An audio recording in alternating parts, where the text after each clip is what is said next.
E27 for Love and Honor. Spoilers all books.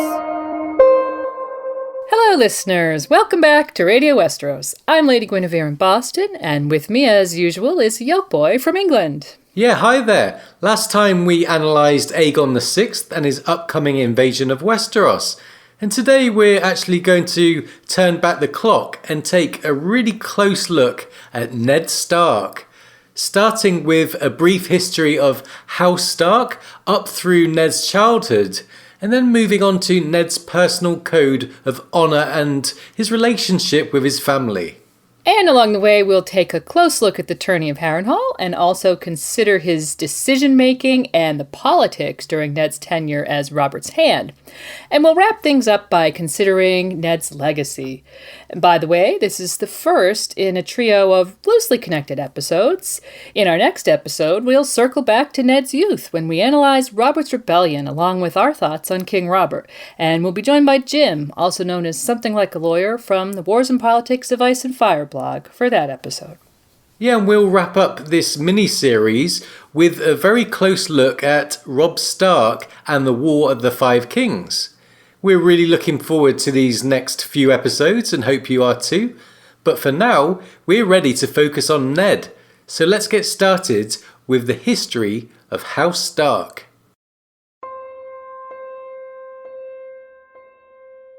When I first came to Winterfell, I was hurt whenever Ned went to the Godswood to sit beneath his heart tree. Part of his soul was in that tree, I knew, a part I would never share. Yet, without that part, I soon realized, he would not have been Ned.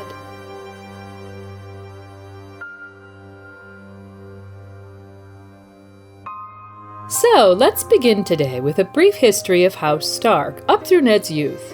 Understanding the weight and history of tradition that stands behind the present might help us gain a better understanding of Ned.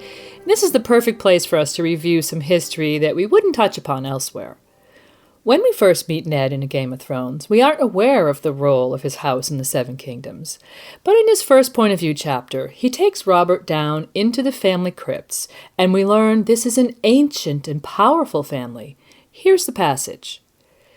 Their footsteps rang off the stones and echoed in the vault overhead as they walked among the dead of House Stark. The lords of Winterfell watched them pass. Their likenesses were carved into the stones that sealed the tombs.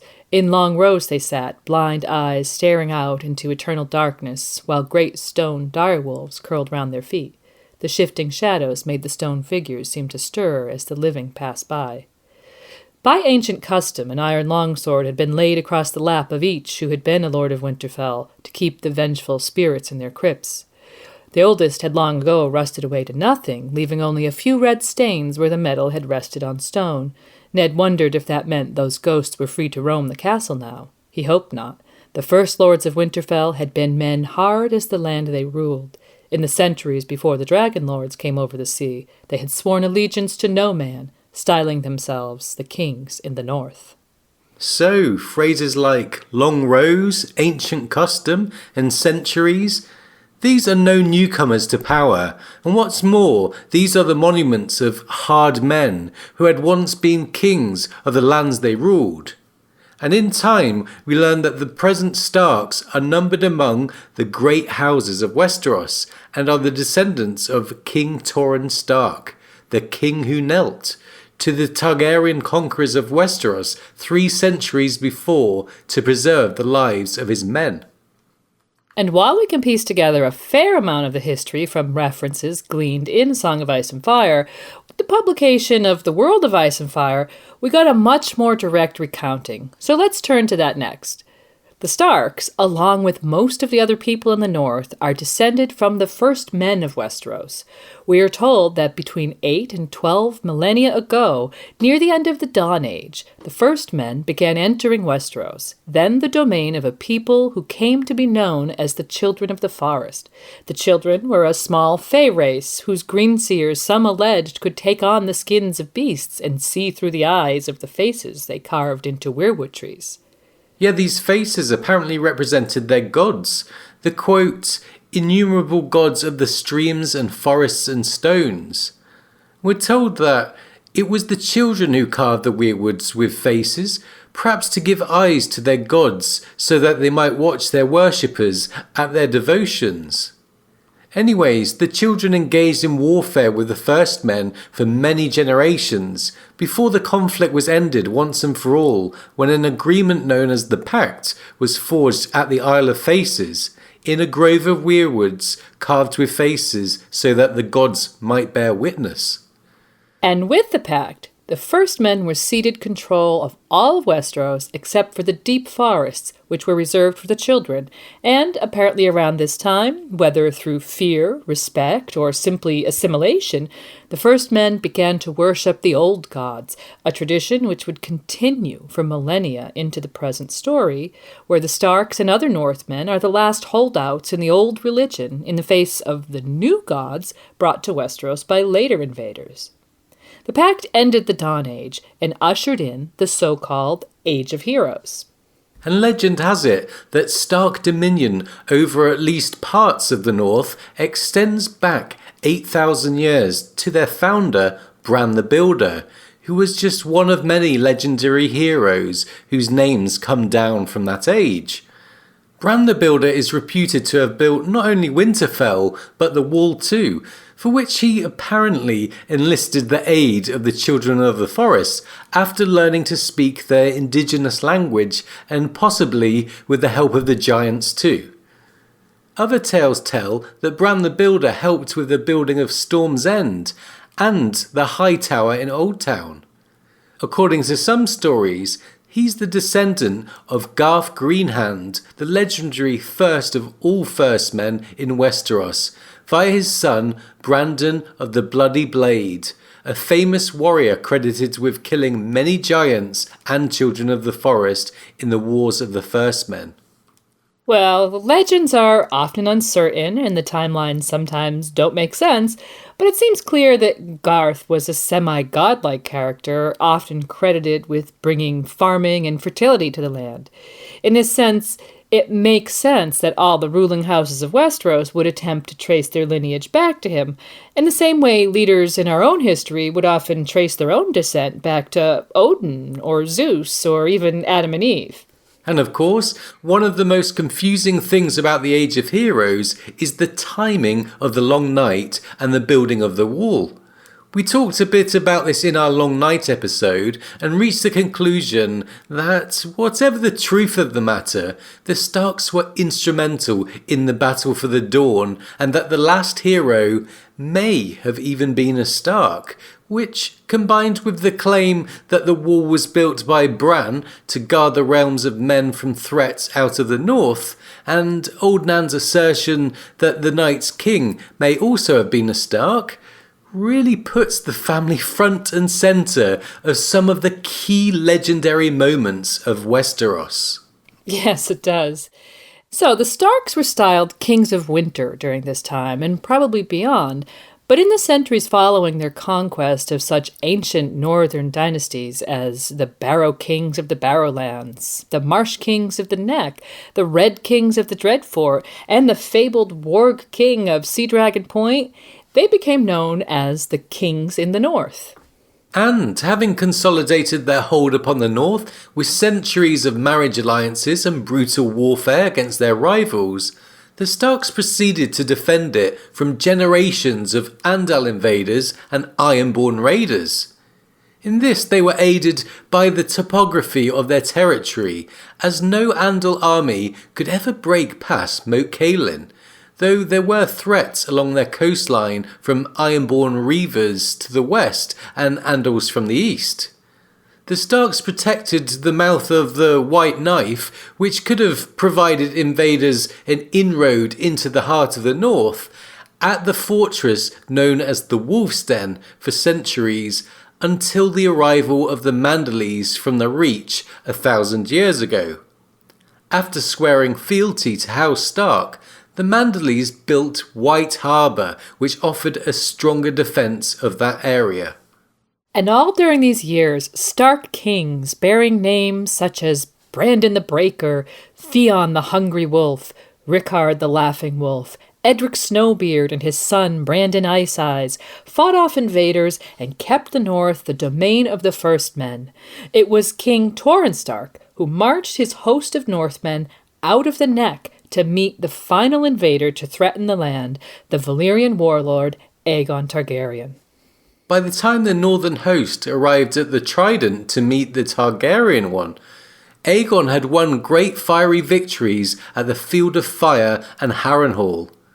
There, as cat tails rob in A Storm of Swords, Torrhen Stark bent the knee to Aegon the Conqueror rather than see his army face the fires. And as Jaime Lannister puts it, Torrhen brought his power south after the fall of the two kings on the Field of Fire. But when he saw Aegon's dragon and the size of his host, he chose the path of wisdom and bent his frozen knees. And in the generations that followed, the Starks continued to be great lords, now called Wardens of the North, holding their territory in fealty to the Dragon Kings, but in reality left to their own devices and continuing in much the same way they always had as rulers. Only 2 Targaryen kings ever visited the north that we know of, King Jaehaerys and young Aegon V many years before he took the throne.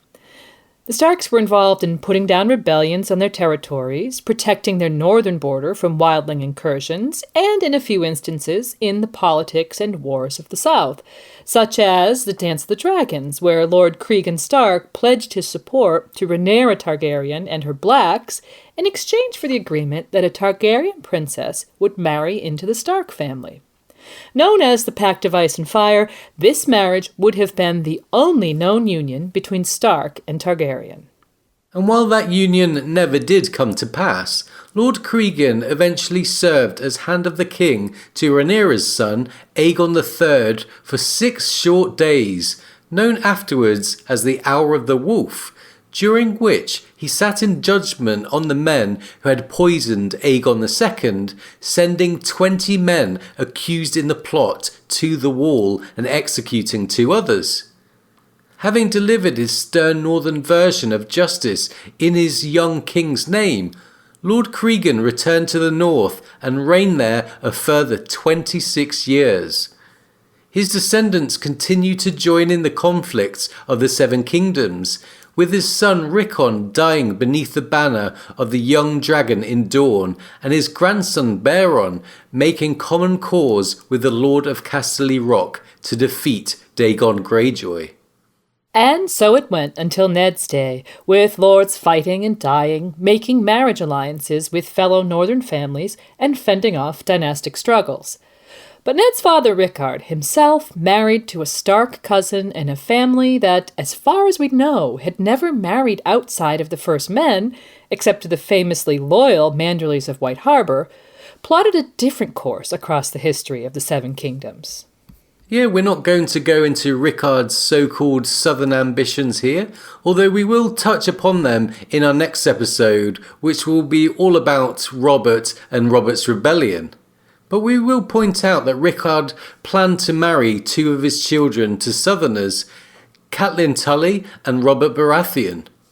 Although it's never mentioned that he was involved, we wonder if he met their fathers, Hoster Tully and Steffon Baratheon, in the War of the Ninepenny Kings, where they are both noted to have fought.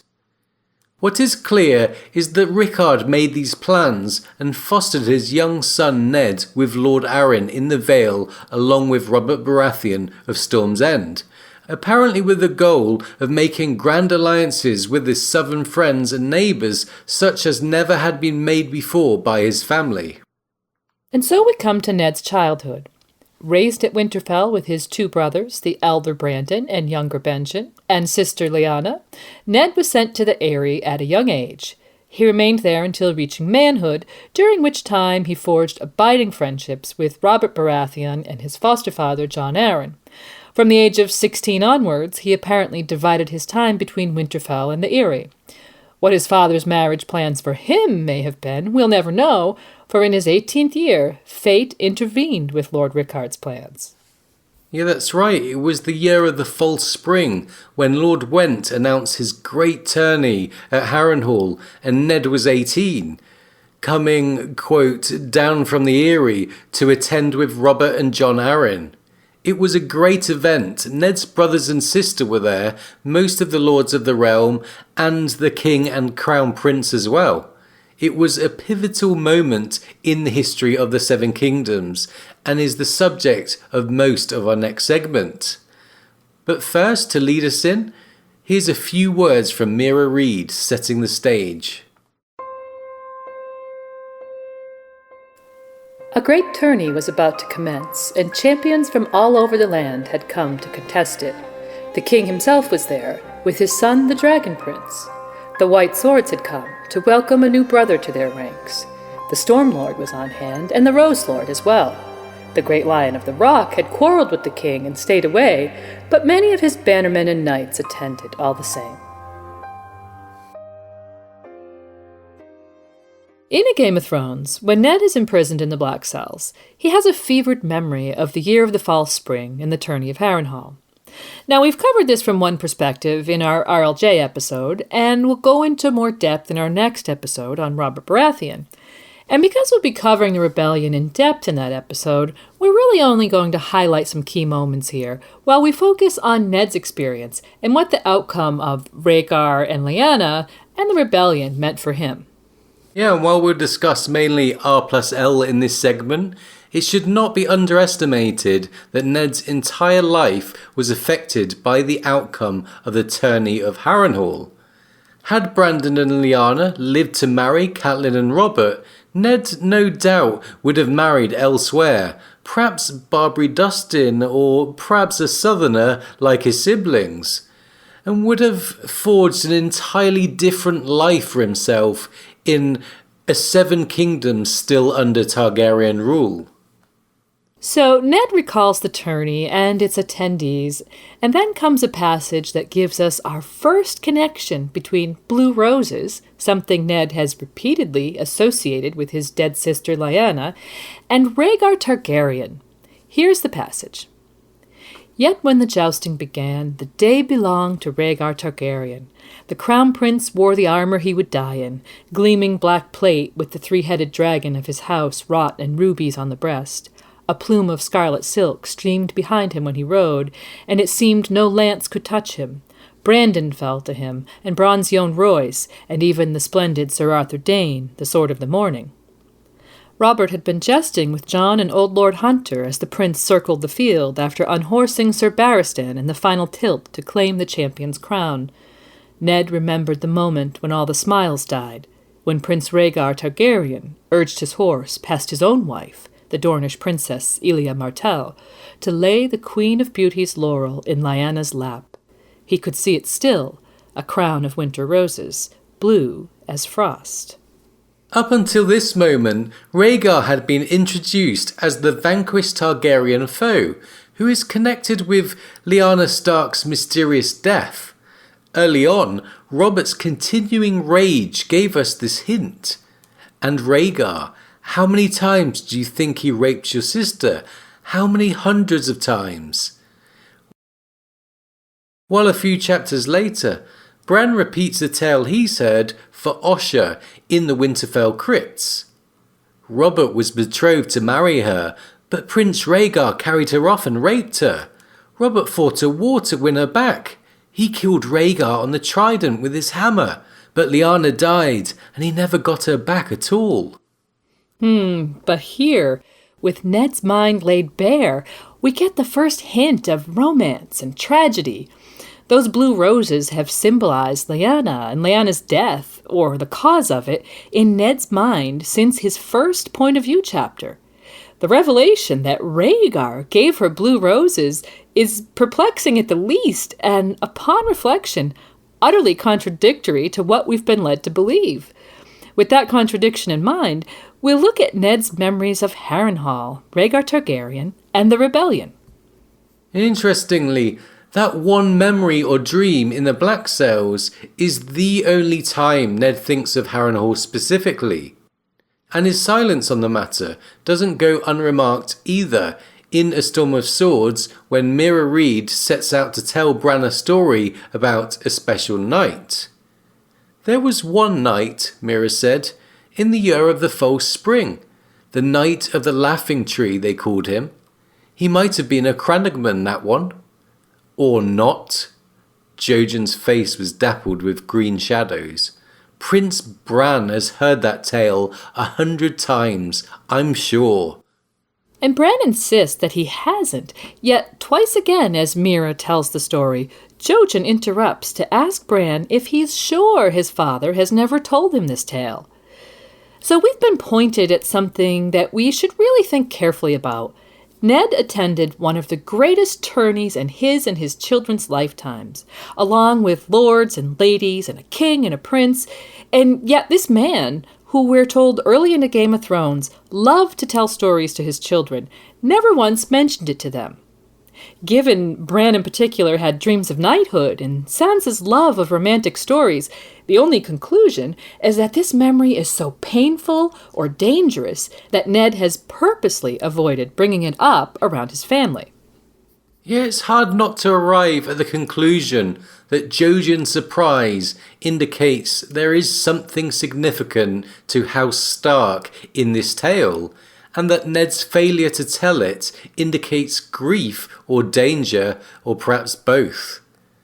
So Mira tells Bran the story of the Knight of the Laughing Tree, and of course many in the fandom have reached the conclusion that he was actually Lyanna Stark, disguised to get justice for her friend Howland. We discussed in our RLJ episode how the Knight of the Laughing Tree's courageous and honourable act may have led the Dragon Prince to honour her in turn with the Queen of Love and Beauty's crown in lieu of the Champion's laurel. But what of Ned's experience? Clearly the outcome of the tourney was a source of some distress for him, as the murky saga of Rhaegar and Lyanna was no doubt a result of their interactions at Harrenhal. And the World of Ice and Fire gave a little insight, though as usual we have to read between the lines and understand that the author of that recounting is not impartial, and his history has been tailored for the benefit of first Robert and now Tommen, and his assumptions and suggestions are often erroneous or pandering to Lannister interests. But here's what Maester Yandel tells us about Rhaegar crowning Lyanna. Brandon Stark, the heir to Winterfell, had to be restrained from confronting Rhaegar at what he took as a slight upon his sister's honor, for Lyanna Stark had long been betrothed to Robert Baratheon, Lord of Storm's End. Eddard Stark, Brandon's younger brother and a close friend to Robert, was calmer, but no more pleased. As for Robert Baratheon himself, some say he laughed at the prince's gesture, claiming that Rhaegar had done no more than pay Lyanna her due, but those who knew him better say the young lord brooded on the insult, and that his heart hardened toward the Prince of Dragonstone from that day forth. Given what we know of the character of these three, it's probably pretty accurate to accept the report of their reactions at face value, but minus the subjective interpretation of their states of mind. That is, Brandon, the wild wolf, may indeed have raged, while Eddard, the quiet wolf, was no doubt reserved. Keeping in mind that both brothers may have known of their sister's deception as the Knight of the Laughing Tree, it's easy to imagine their reactions may have come from sources other than what Yandel attributes them to. And for the record, Robert probably did laugh exactly as reported, but we think it might not be surprising if his reported brooding is somewhat revisionist and only came about following Lyanna's disappearance. So, while we know Ned thinks of it as the moment when all the smiles died, other than that, there's really no overt evidence from either Ned's own point of view or reliable witnesses of the level of distress he suffered over Rhaegar's actions. Surely he might have told the tragic story to his family if he, like Robert, simply believed that Rhaegar was an evil kidnapping rapist. The fact that he didn't indicates there might be more to the tale, which brings us to Ned's thoughts about Rhaegar. Yeah, let's talk about Ned's thoughts about Rhaegar and the rebellion. In our RLJ episode, we went through all of Ned's thoughts about Rhaegar, leading off with the quote, "For the first time in years, he found himself remembering Rhaegar Targaryen in Eddard 9 of A Game of Thrones." We showed how Ned had actually thought of or mentioned Rhaegar in 6 of his previous 8 POV chapters. In fact, there's more mentions of Rhaegar in Ned's POV chapters than from any other single POV in game, and none of them are negative. So the conclusion is that the line wasn't meant to indicate that this was literally the first time he had remembered Rhaegar in years, but that it was the first time he had thought of him in a particular way, related to his present situation. And this was the occasion when Littlefinger brought him to a brothel to meet Barra, Robert's youngest bastard, and so the next line gives us a big hint as to what he's thinking. He wondered if Rhaegar had frequented brothels. Somehow he thought not. And we wondered if the difference was that, for the first time in years, Ned allowed himself to think of Rhaegar as Jon's father. Consider that this meeting with Barra's mother and the promise she had begged of him reminded him of his sister Lyanna pleading on her deathbed and smiling when he had made his promises. But when he gave her his word, the fear had gone out of his sister's eyes. Ned remembered the way she had smiled then, how tightly her fingers had clutched his as she gave up her hold on life. And the young woman's reaction is so similar to Lyanna's and interestingly evokes a mental image of Jon Snow. She smiled then, a smile so tremulous and sweet that it cut the heart right out of him. Riding through the rainy night, Ned saw Jon Snow's face in front of him, so like a younger version of his own. If the gods frowned so on bastards, he thought dully, why did they fill men with such lusts? So as we said in the RLJ episode, we think this is evidence of Ned's agony about what he's done with Jon to protect him from Robert's wrath. We know from the previous chapter that Ned is still disturbed by Robert's hatred of Rhaegar. Suddenly, uncomfortably, he found himself recalling Rhaegar Targaryen, 15 years dead, yet Robert still hates him as much as ever. It was a disturbing notion. And as if to prove that he doesn't share that hatred, Ned's thoughts have now gone from his sister to promises to Jon Snow, to bastards in brothels, to Rhaegar Targaryen, and interestingly arrive at the conclusion that Rhaegar would not have frequented brothels. Now surely, if Ned believed that Rhaegar had kidnapped and raped his beloved sister, he wouldn't reach such a charitable conclusion. And there's another thing that the analysis of all the mentions of Rhaegar in Ned's point of view revealed. Almost every one came at a time when Ned was stressed about the safety of children, whether it was Sansa or Bran, Daenerys, baby Barra, or Cersei's brood. There's a very clear chain of association in Ned's thoughts between Lyanna, promises, blue roses, Rhaegar, and danger to children. And given the presence of Lyanna, Rhaegar, and those blue roses connecting them in the Tales of Harrenhal, the conclusion that can be drawn from Ned's refusal to talk about it is that there is some danger there, most likely danger to a child. Ned preferred to never speak of his sister and allow his family to live in ignorance of the story of Harrenhal and the true manner of Lyanna's disappearance and later death, rather than betray his promise to Lyanna. Yeah, as he left the brothel, he thought, quote, of the promises he'd made Lyanna as she lay dying, and the price he'd paid to keep them. Was part of that price Jon Snow's status in the world, remembering how grimly he thought about the fate of bastards in the eyes of the gods? And was another part his own honor, remembering the lies he would have had to tell to keep Jon's secret safe? was still another part, the sacrifice of the true story of Rhaegar and Lyanna, consigning their reputations to the unfair judgment of a history that would never be in possession of all the facts. And we think it's probably all of the above. And we have to wonder how much of Ned's regret and increasing disillusion with Robert all ties back to events set in motion 17 years previously at that tourney, given some of the ideas we put forth in our RLJ episode. First, that there was genuine respect and romance between the pair, and second, that Rhaegar's so-called abduction may have actually been a rescue.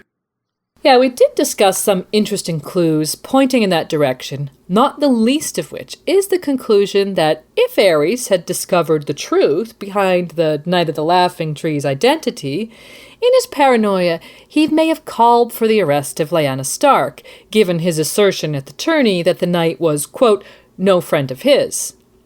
And if the king called for the arrest of a high-born maiden, the daughter of one of the realm's lords paramount and the betrothed of another, might the crown prince have tried to rescue her, to save his father from his own madness, and the life of a young girl, too? In support of this, we noticed something recently in the small council meeting where Ned is challenging Robert on his plan to send assassins after Daenerys Targaryen. Here's the passage. Whereas Daenerys is a 14-year-old girl, Ned knew he was pushing this well past the point of wisdom, yet he could not keep silent. Robert, I ask you, what did we rise against Aerys Targaryen for, if not to put an end to the murder of children? Okay, and so besides the close similarity in age between Dany and Lyanna, we were struck by the reference to, quote, the murder of children. It seemed an oddly specific comment until we considered it in light of this theory. And since we wondered if Rhaegar had sent a warning to Lord Rickard at Winterfell, which might account for Brandon's mad rush to King's Landing, as he was in the Riverland and wouldn't have known about any secret messages, it's possible that Ned knew about it too, and held Aerys responsible, rather than Rhaegar. Yeah, it's definitely interesting to consider that. And like most theories about R+L, this one raises some questions, but it also offers some explanations that are lacking elsewhere, so we definitely like to keep it in mind.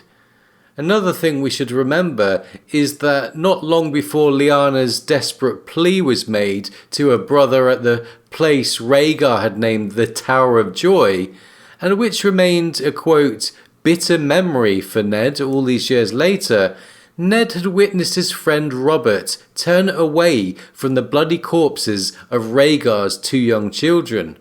They had quarrelled and, quote, Ned had named that murder. Robert called it war. When he had protested that the young prince and princess were no more than babes, his new-made king had replied, I see no babes, only dragon spawn. So, in light of the fact that Ned thinks Robert's hatred of the Targaryens was a madness in him, we think the outcome of the scene at the Tower of Joy was a given.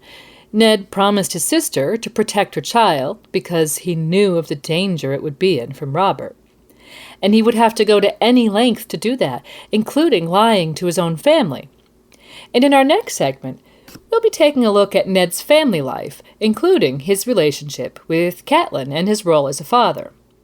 And as we'll see, the promises he made to Lyanna would come to have an enormous impact on that life, a life that was forever changed by the outcome of events at the tourney of Harrenhal. Which is why, in spite of the misleading for the first time in years quote, we think the Ned quote most reflective of his experience with Rhaegar is probably the day belonged to Rhaegar Targaryen. The sequence of events set in motion by Rhaegar at the tourney of Harrenhal led to a profound change in the course of Ned's life, in which sense it was Rhaegar who won the day in spite of his defeat and death. And now, to lead us into our next section, here's a few words from Ned on his philosophy of pack dynamics. Let me tell you something about wolves, child. When the snows fall and the white winds blow, the lone wolf dies, but the pack survives. Summer is the time for squabbles. In winter, we must protect one another, keep each other warm, share our strengths. So, when Ned Stark returned to Winterfell from Robert's rebellion, he brought a child with him. Claiming the infant boy as his own, Ned installed Jon Snow and his wet nurse at Winterfell before his young wife Catelyn and their true-born son Robb arrived from the Riverlands. From Cat's memories, we learned that Ned would not speak of the mother, not so much as a word, and also, whoever Jon's mother had been, Ned must have loved her fiercely, for nothing, Catelyn said, would persuade him to send the boy away. And that she did try to persuade him is also evident from her memories, as she goes on to think, it was the one thing she could never forgive him. She had come to love her husband with all her heart, but she never found it in her to love Jon. She might have overlooked a dozen bastards for Ned's sake, so long as they were out of sight.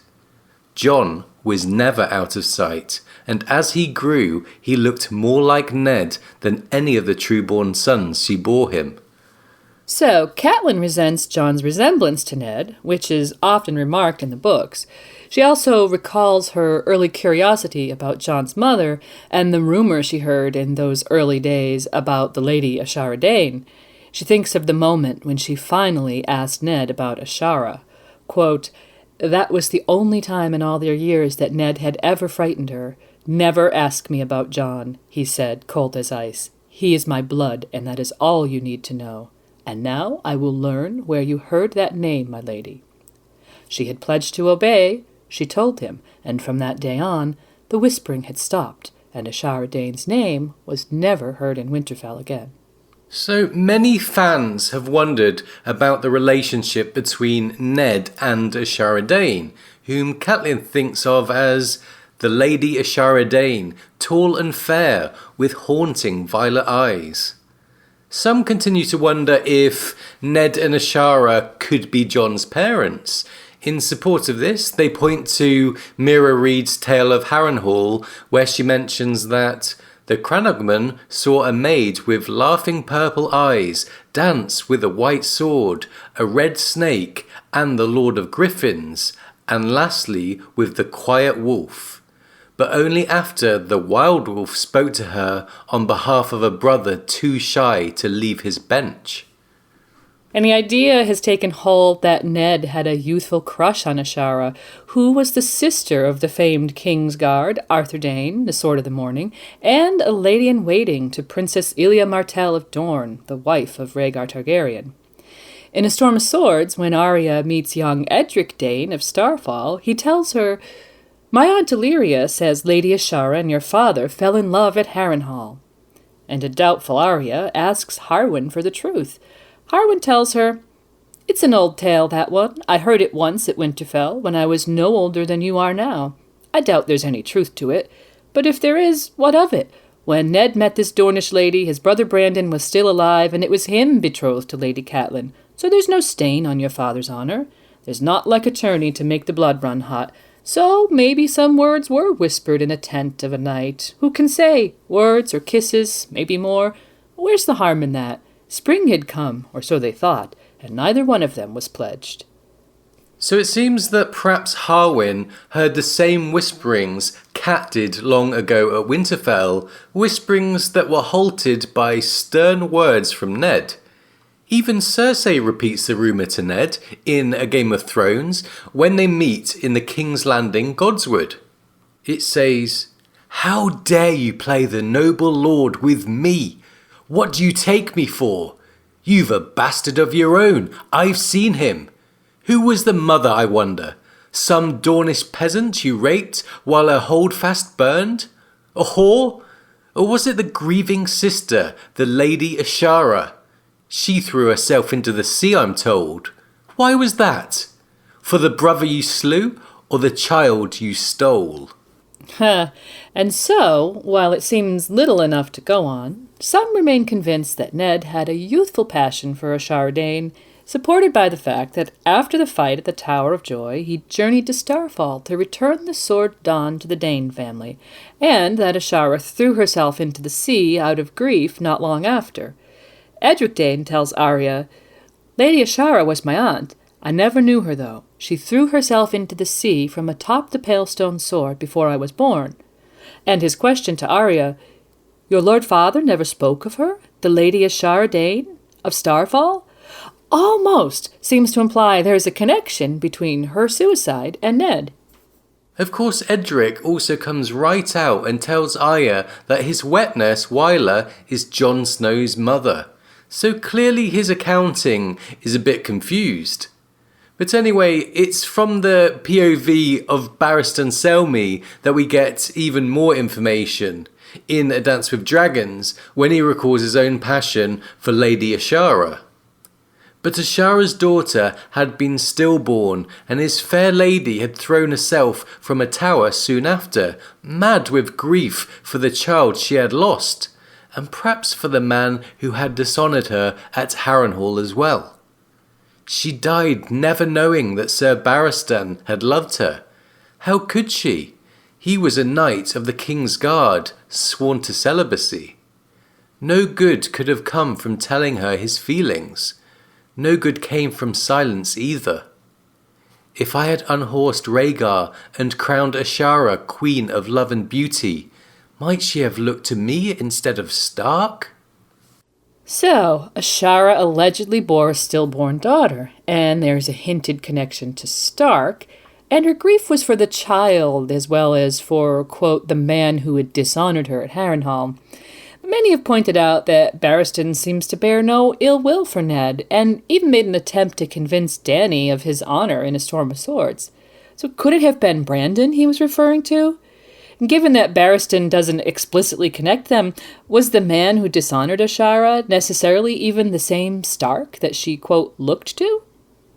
Well, we think that Ashara Dane is meant to be a giant red herring in the mystery of Jon's parentage, and that all things considered, if she had a relationship with any Stark, it was more likely to be Brandon.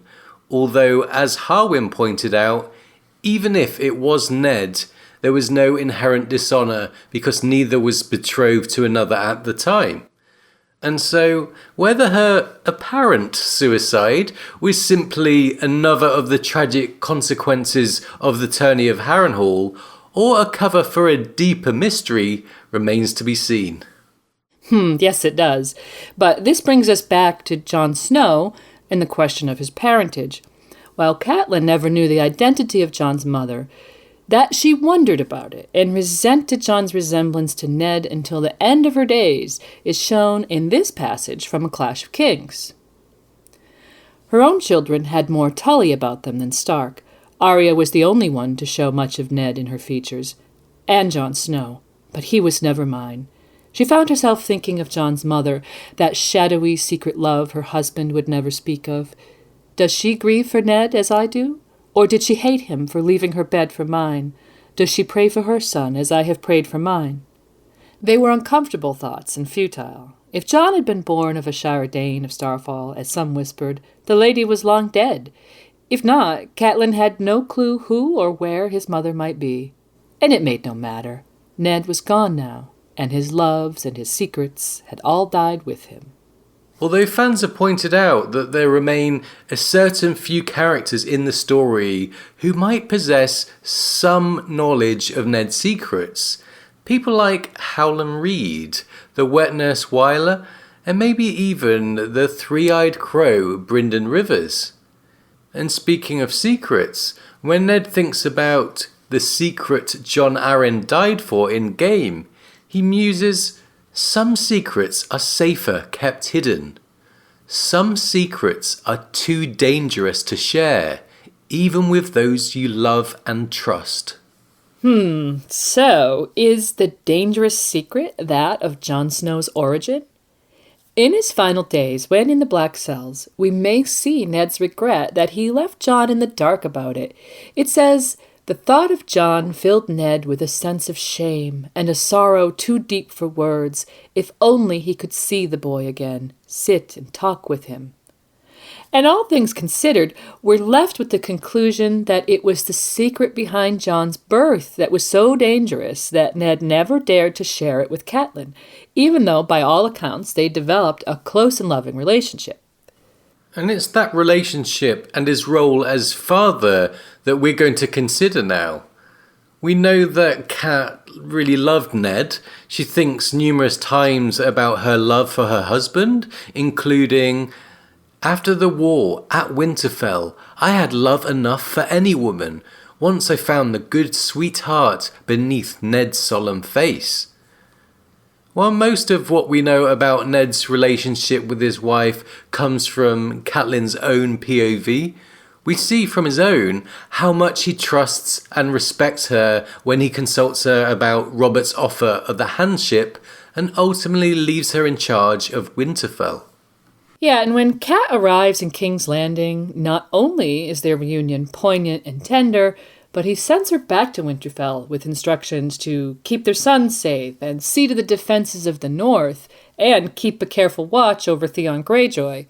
And he himself assures her that he'll take care of the girls. In fact, their deep love and affection for all of their children is really evident from both of their POVs. That's right, we see Ned time and again concerned with the well-being of his children, especially the girls, from Arya's mishap on the Trident and her continued feud with Sansa, to her disappearance from the Red Keep, and his later fears for their safety during his quarrel with Robert and imprisonment in the wake of Robert's death. And it's well known that Ned chose Sansa's well-being over his own honour when it came to confessing his alleged treason to Joffrey. But we want to take some time to look at the dynamics of the family itself, the way the children view their father, and contrast that with what we see in another high-profile family from Westeros. Right. From the start, we see Bran draw a contrast between Lord Stark and Father, with Father being the man who would, quote, sit before the fire in the evening and talk softly of the age of heroes and the children of the forest, while Lord Stark delivers justice with a stern and grim manner. Ned, as father, is someone who loves his children and, by all evidence, has earned their respect and affection in return. And while we're able to guess at the high level of affection he had for his own siblings, it's made very clear that he's raised his children to have a similar closeness. Yeah, that's clear amongst the brothers, especially Robb and Jon, and between Arya and her brothers as well. When Arya thinks of how much she misses her brothers, we see how close they are. It says, she wanted to tease Bran and play with baby Rickon and have Robb smile at her. She wanted Jon to muss up her hair and call her little sister and finish her sentences with her. And even though Arya and Sansa just don't seem to get along, we do get a hint from Sansa in A Storm of Swords that there were times when their sisterly squabbles just seemed like good plain fun. Here's the passage. She remembered a summer's snow in Winterfell when Arya and Bran had ambushed her as she emerged from the keep one morning. They'd each had a dozen snowballs to hand, and she'd had none. Bran had been perched on the roof of the covered bridge out of reach, but Sansa had chased Arya through the stables and around the kitchen until both were breathless. She might even have caught her, but she'd slipped on some ice. Her sister came back to see if she was hurt. When she said she wasn't, Arya hit her in the face with another snowball, but Sansa grabbed her leg and pulled her down and was rubbing snow in her hair when Jory came along and pulled them apart, laughing. Yes, Sansa is feeling nostalgic during her time in the Eyrie, and she thinks of her family quite a bit, including her sister Arya and bastard half-brother Jon Snow. In the meantime, Arya is in Braavos doing the same thing. When she has to hide her sword Needle, she thinks, Needle was Robb and Bran and Rickon, her mother and her father, even Sansa. Needle was Winterfell's grey walls and the laughter of its people.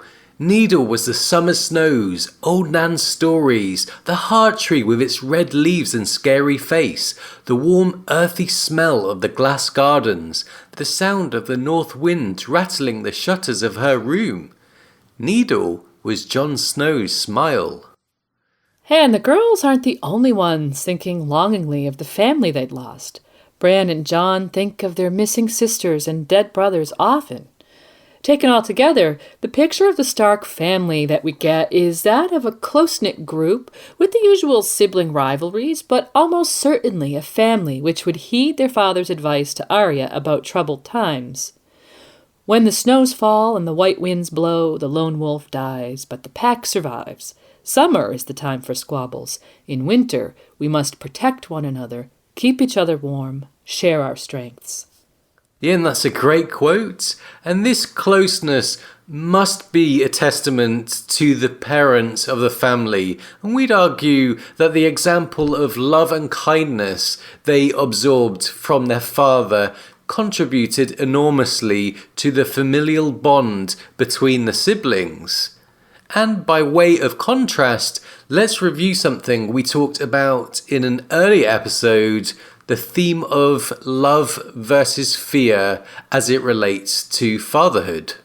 Yeah, you might recall that we discussed this in our Tywin episode. George contrasts Ned and Tywin in A Game of Thrones, and afterwards through their children and legacies, using this theme. Tywin ruled his home life and his children with an iron hand and a series of sharp lessons, while Ned is shown accepting his children for who they are, whether it be Bran, the inveterate climber, Arya, the incorrigible tomboy, or Sansa, the wistful dreamer. Ned tries to alleviate the tensions between Sansa and Arya, while Tywin actively fostered the animosity between Cersei and Tyrion. Right, Ned's lessons definitely have more of a philosophical bent than Tywin's more punitive ones. And our guest for that episode, Ragnarok, pointed out that the result was that the Starks see Winterfell as a manifestation of their family, as a home, while the Lannisters kind of view Casterly Rock as a prize to be vied for. As Ragnarok put it, the Stark yearning for Winterfell is the call of home, while Lannister desire for Casterly Rock is a lust for power. And this theme can be viewed again in a more subtle way by those who've picked up on the clues for Jon Snow's parentage and the ambiguous hints at Tyrion's. As we pointed out, Ned is a positive father figure in Jon's life, and fatherhood is explored through a series of foster figures throughout his arc. Jon thinks, "Lord Eddard Stark is my father. I will not forget him, no matter how many swords they give me." So does this become any less true if he learns that Rhaegar Targaryen was actually his sire? On the other hand, taking Jaime's lack of filial feeling for Tywin and Tyrion's highly charged relationship with his father into account, we see a flip side to this. Jaime is a well-known knight, while Tyrion declares himself to be Tywin writ small, which contrasts nicely with Robb's leadership of the North and Jon Snow's noted similarities to Ned. Yet neither seem to have the same sense of connection Ned's children have with him. Tywin and Ned have both achieved a desired legacy with their children, but only Ned appears to have the love and affection of his, making him arguably the more successful parent. So George has masterfully shown us all sides of this coin and made Ned the father of the story. From him flows not only four of the main point of view characters, but much of the tension and drama, even as far afield as Meereen. Daenerys has an admittedly highly colored opinion of Lord Stark and his actions. Closer to home, Ned's honor and values are legendary, and his actions and lessons continue to affect the story right up through A Dance with Dragons, and we're sure beyond. Up next, we'll be talking all about Ned's honor and justice Stark style. And here are some words from Ned himself to lead us in. The blood of the first men still flows in the veins of the Starks. and we hold to the belief that the man who passes the sentence should swing the sword. If you would take a man's life, you owe it to him to look into his eyes and hear his final words. And if you cannot bear to do that, then perhaps the man does not deserve to die.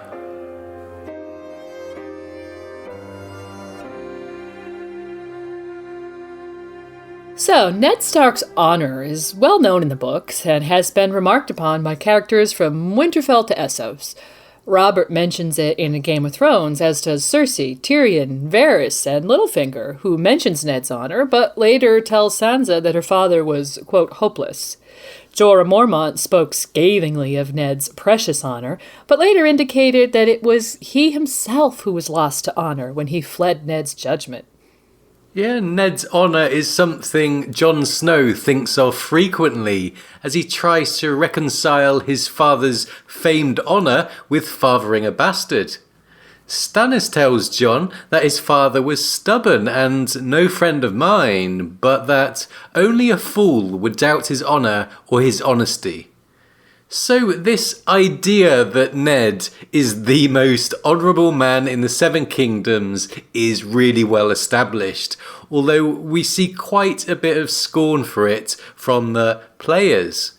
And at the same time, there are plenty of hints that Ned would abandon honour in a good cause. Some of them quite sly, like Robert suggesting that Jon's mother must have been a rare wench if she could make Lord Eddard Stark forget his honour, which really echoes Kat's thoughts that whoever Jon's mother was, Ned must have loved her fiercely. And then there's this exchange between Jon Snow and Maester Aemon. Tell me, Jon, if the day should ever come when your Lord Father must needs choose between honour on the one hand and those he loves on the other, what would he do? Jon hesitated. He wanted to say that Lord Eddard would never dishonour himself, not even for love, yet inside a small sly voice whispered, "He fathered a bastard. Where was the honour in that? And your mother, what of his duty to her? He will not even say her name." He would do whatever was right, Jon said, ringingly, to make up for his hesitation, no matter what. Then Lord Eddard is a man in 10,000. Most of us are not so strong. What is honour compared to a woman's love? What is duty against the feel of a newborn son in your arms, or the memory of a brother's smile? Wind and words, wind and words. We are only human, and the gods have fashioned us for love. That is our great glory and our great tragedy. So with those words, Aemon cleverly suggests that family, a woman, a child, a sibling, might come before this abstract idea of honour for some. And note the connection to Jon's mother again. In this passage, George not only looks at the past, with subtle hints about the nature of Ned's original dishonour, but also foreshadows Ned's death and his motivations in sacrificing his honour by confessing to a false crime. For the sake of his daughter Sansa, the Honourable Eddard Stark would confess to treason and would have given up his titles and fortune to preserve her life, in much the same way that he, quote, dishonoured himself in the eyes of gods and men by claiming the bastard Jon Snow as his own for all the North to see. And that things turned out much differently than Ned expected perhaps lends weight to the scorn he received from people like Varys, Littlefinger, and Renly, who told Catelyn, "I liked your husband well enough, my lady. He was a loyal friend to Robert, I know, but he would not listen, and he would not bend." Perhaps one of Ned's faults was expecting others to keep their word as he himself would do. Certainly, Renly isn't alone in seeming to suggest that Ned brought his fate upon himself. But in spite of those opinions, Ned Stark was an honest and fair, if hard, man who delivered justice in the time-honored manner of the North. As he told Bran in A Game of Thrones, "Our way is the older way. The blood of the first men still flows in the veins of the Starks, and we hold to the belief that the man who passes the sentence should swing the sword." Of northern ways, the world of Ice and Fire tells us, The Northmen still retain something of the old ways in their customs and their manner. Their life is harder, and so they are hardened by it, and the pleasures that in the south are considered noble are thought childish and less worthy.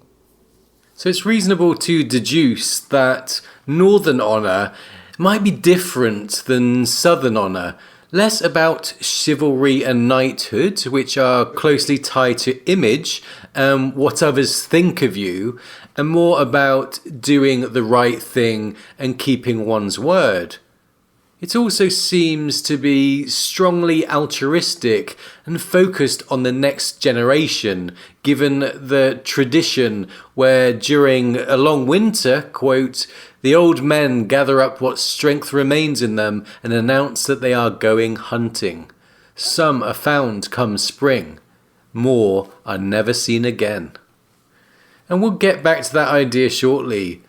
The Northern Code is about honesty, loyalty and courage, duty and the value of life.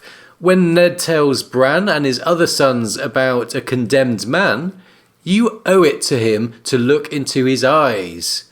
He's telling them that judgment must be a personal and honest thing.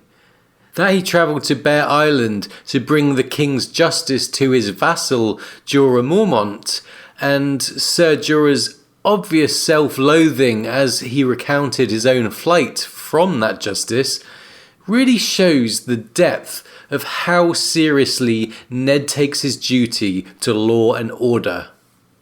When we talked about the culture of the North in our North Remembers episode, we noted that of the Northern laws that are specifically noted, those dealing with breaching guest right, kinslaying, treason, oath-breaking, and desertion are deemed specifically worthy of harsh judgment, most likely death.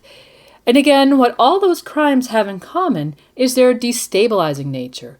In a country where life is both hard and fragile, adherence to a code of conduct that values community is essential.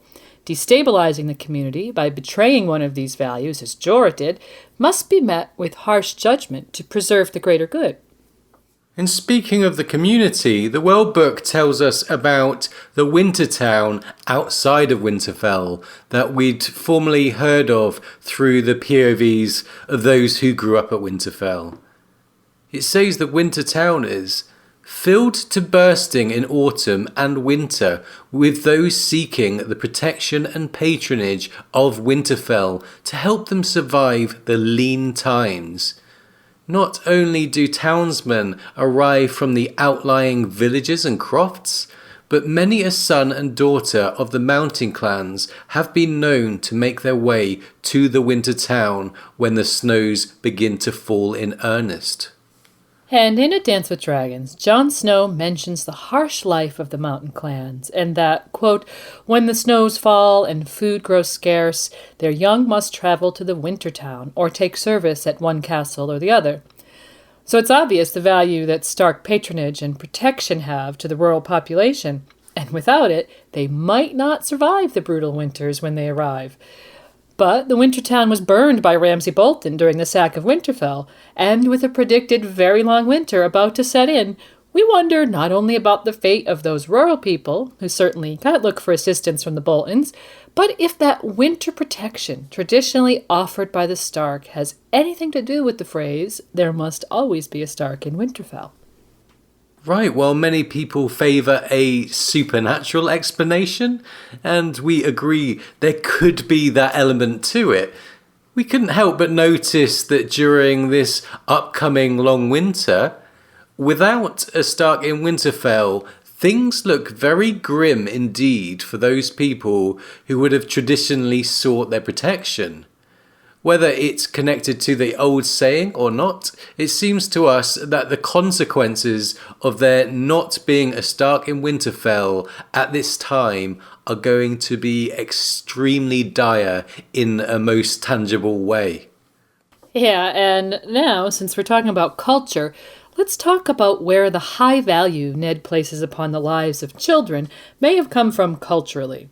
We've mentioned just now that life in the North is of a fragile and brutal nature, with long winters making a stable society and pack mentality of extreme importance. As Ned told Arya, when the snows fall and the white winds blow, the lone wolf dies, but the pack survives. And old Nan also had some words of wisdom about what happened when the snows fall. Both Jon and Arya recall her lesson. During a long winter, men who'd lived beyond their years would announce that they were going hunting. And their daughters would weep and their sons would turn their faces to the fire. But no one would stop them or ask what game they meant to hunt, with the snows so deep and the cold wind howling. So, we mentioned this earlier, and the reason behind the old men doing this, of course, would be to ensure the survival of the fittest, a sort of altruistic social Darwinism aimed to support the next generation. So let's compare this to real life for a moment. While many experts pose that in real life, medieval children weren't valued because life was fragile and harsh, and there wasn't a culture of childhood such as we have today, there's actually not much evidence for the devaluing of children. In fact, one could make a case that the fragility of life, high infant and mother mortality, and susceptibility to childhood disease, accidents, and hunger, would actually have made parents value their children more. After all, medieval people could have been no less aware than modern parents are that their children represented the future. The importance of raising children to help in the household or in the family trade or farm or to carry on the family name really would only have emphasized their value. Well, the point is that we have indications from both real life and Westeros that children were recognized as the future and were valued as such. In the north, where life and the seasons were both uncertain and, as the Stark words remind us, winter is always right around the corner, it would be very important to safeguard the future. So it could very well be that Ned's concern for the well-being of children comes as much from a cultural imperative as from his personal morality. But make no mistake, Ned's own personal code has a really strong impact on his decision-making process. Well, as we know, Ned and Robert quarreled after the heinous murder of Rhaegar's children by Gregor Clegane and Amory Lorch. Later, in King's Landing, acting as Robert's hand, the old quarrel seemed about to be reignited when Robert sought to hire assassins to kill Daenerys and her unborn child. As Barristan would later tell Dany herself, Eddard Stark played a part in your father's fall, but he bore you no ill will. When the eunuch Varys told us that you were with child, Robert wanted you killed, but Lord Stark spoke against it. Rather than countenance the murder of children, he told Robert to find himself another hand. And when Dany reminded the old knight about Rhaenys and Aegon, Barristan laid that crime at the Lannisters' door. Dany's initial refusal to buy that distinction led to some cognitive dissonance for her when she remembered the death of the child Hazir, caused by her uncontrollable dragon Drogon, and is arguably the beginning of a more mature and nuanced outlook for the young queen. But the reminder that the deaths of those children was Lannister work brings us back to King's Landing and Ned's meeting with Cersei in the Godswood of the Red Keep. Yeah, Ned requested a meeting with Cersei so that he could warn her of his intention to inform Robert of her infidelity and the parentage of her children. That this was a technical error caused by Ned's concept of mercy for children is something we'll discuss in the next segment. But when Cersei challenges him about his own bastard, Jon Snow, and asks, "Tell me, my honorable Lord Eddard, how are you any different from Robert, or me, or Jaime?" Ned replies, "For a start, I don't kill children." And that statement harks back to those dead Targaryen children, and to the clear and present danger to what we presume was his sister Lyanna's child, Jon, that led him to claim the infant as his own. The meeting between Ned and Cersei also highlights the contrast between love and fear that we see when comparing Starks to Lannisters that we talked about in the last segment.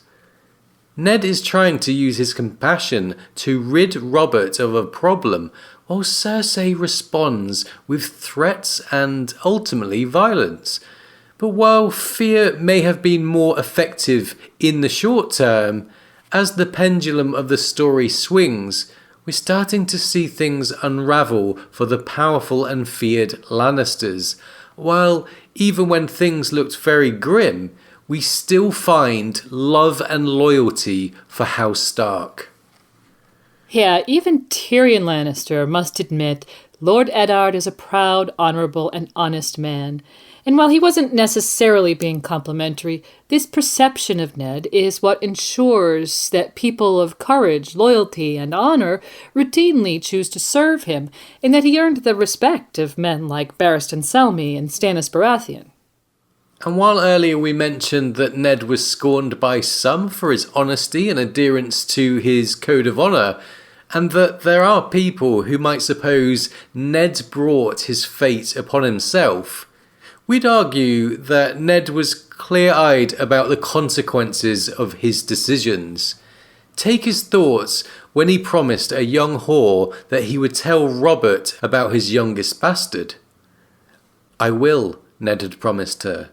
That was his curse. Robert would swear undying love and forget them before evenfall, but Ned Stark kept his vows. He thought of the promises he'd made Lyanna as she lay dying, and the price he'd paid to keep them.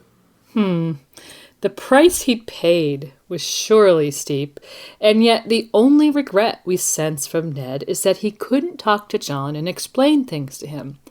Just as when Lord Eddard Stark sat in judgment and sentenced a man to death, when Ned sat in judgment of himself, he looked it straight in the eye and arrived at an honest and personal verdict. And speaking of verdicts, in our next segment, we're going to continue our look at Ned's character and decision-making process as we consider the crimes of Lord Eddard Stark, and allow you listeners to reach your own verdicts on a half a dozen or so of what readers perceive to be Ned's worst decisions. And to lead us in, here's a reading that really crystallizes what Ned Stark stands for, as he tells Renly Baratheon that mercy is never a mistake. Mercy is never a mistake, Lord Renly. On the Trident, Sir Barristan here cut down 12 good men, Robert's friends and mine. When they brought him to us, grievously wounded and near death, Roose Bolton urged us to cut his throat. But your brother said, "I will not kill a man for loyalty nor for fighting well," and sent his own maester to tend Sir Barristan's wounds. He gave the king a long, cool look. Would that man were here today. Robert had shame enough to blush. "It was not the same," he complained. "Sir Barristan was a knight of the King's Guard, whereas Daenerys is a 14-year-old girl." Ned knew he was pushing this well past the point of wisdom, yet he could not keep silent. "Robert, I ask you, what did we rise against Aerys Targaryen for, if not to put an end to the murder of children?"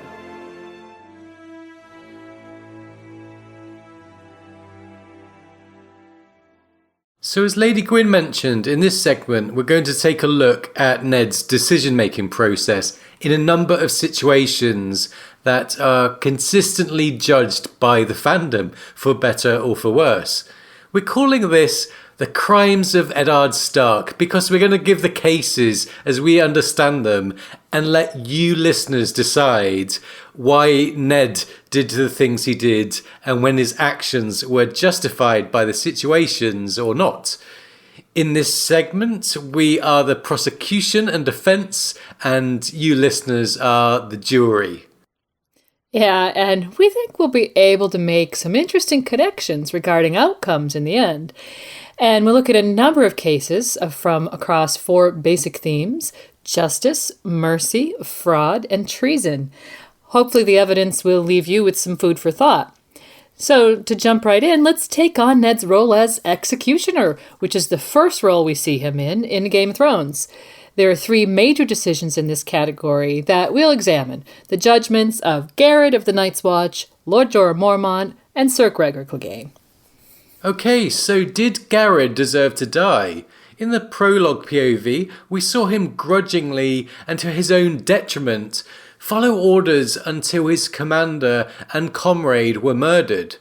We don't know exactly what he saw, although we do hear that he was, quote, dead of fear, presumably from his experiences north of the wall, and that questions were asked and answers given, quote, before he was executed.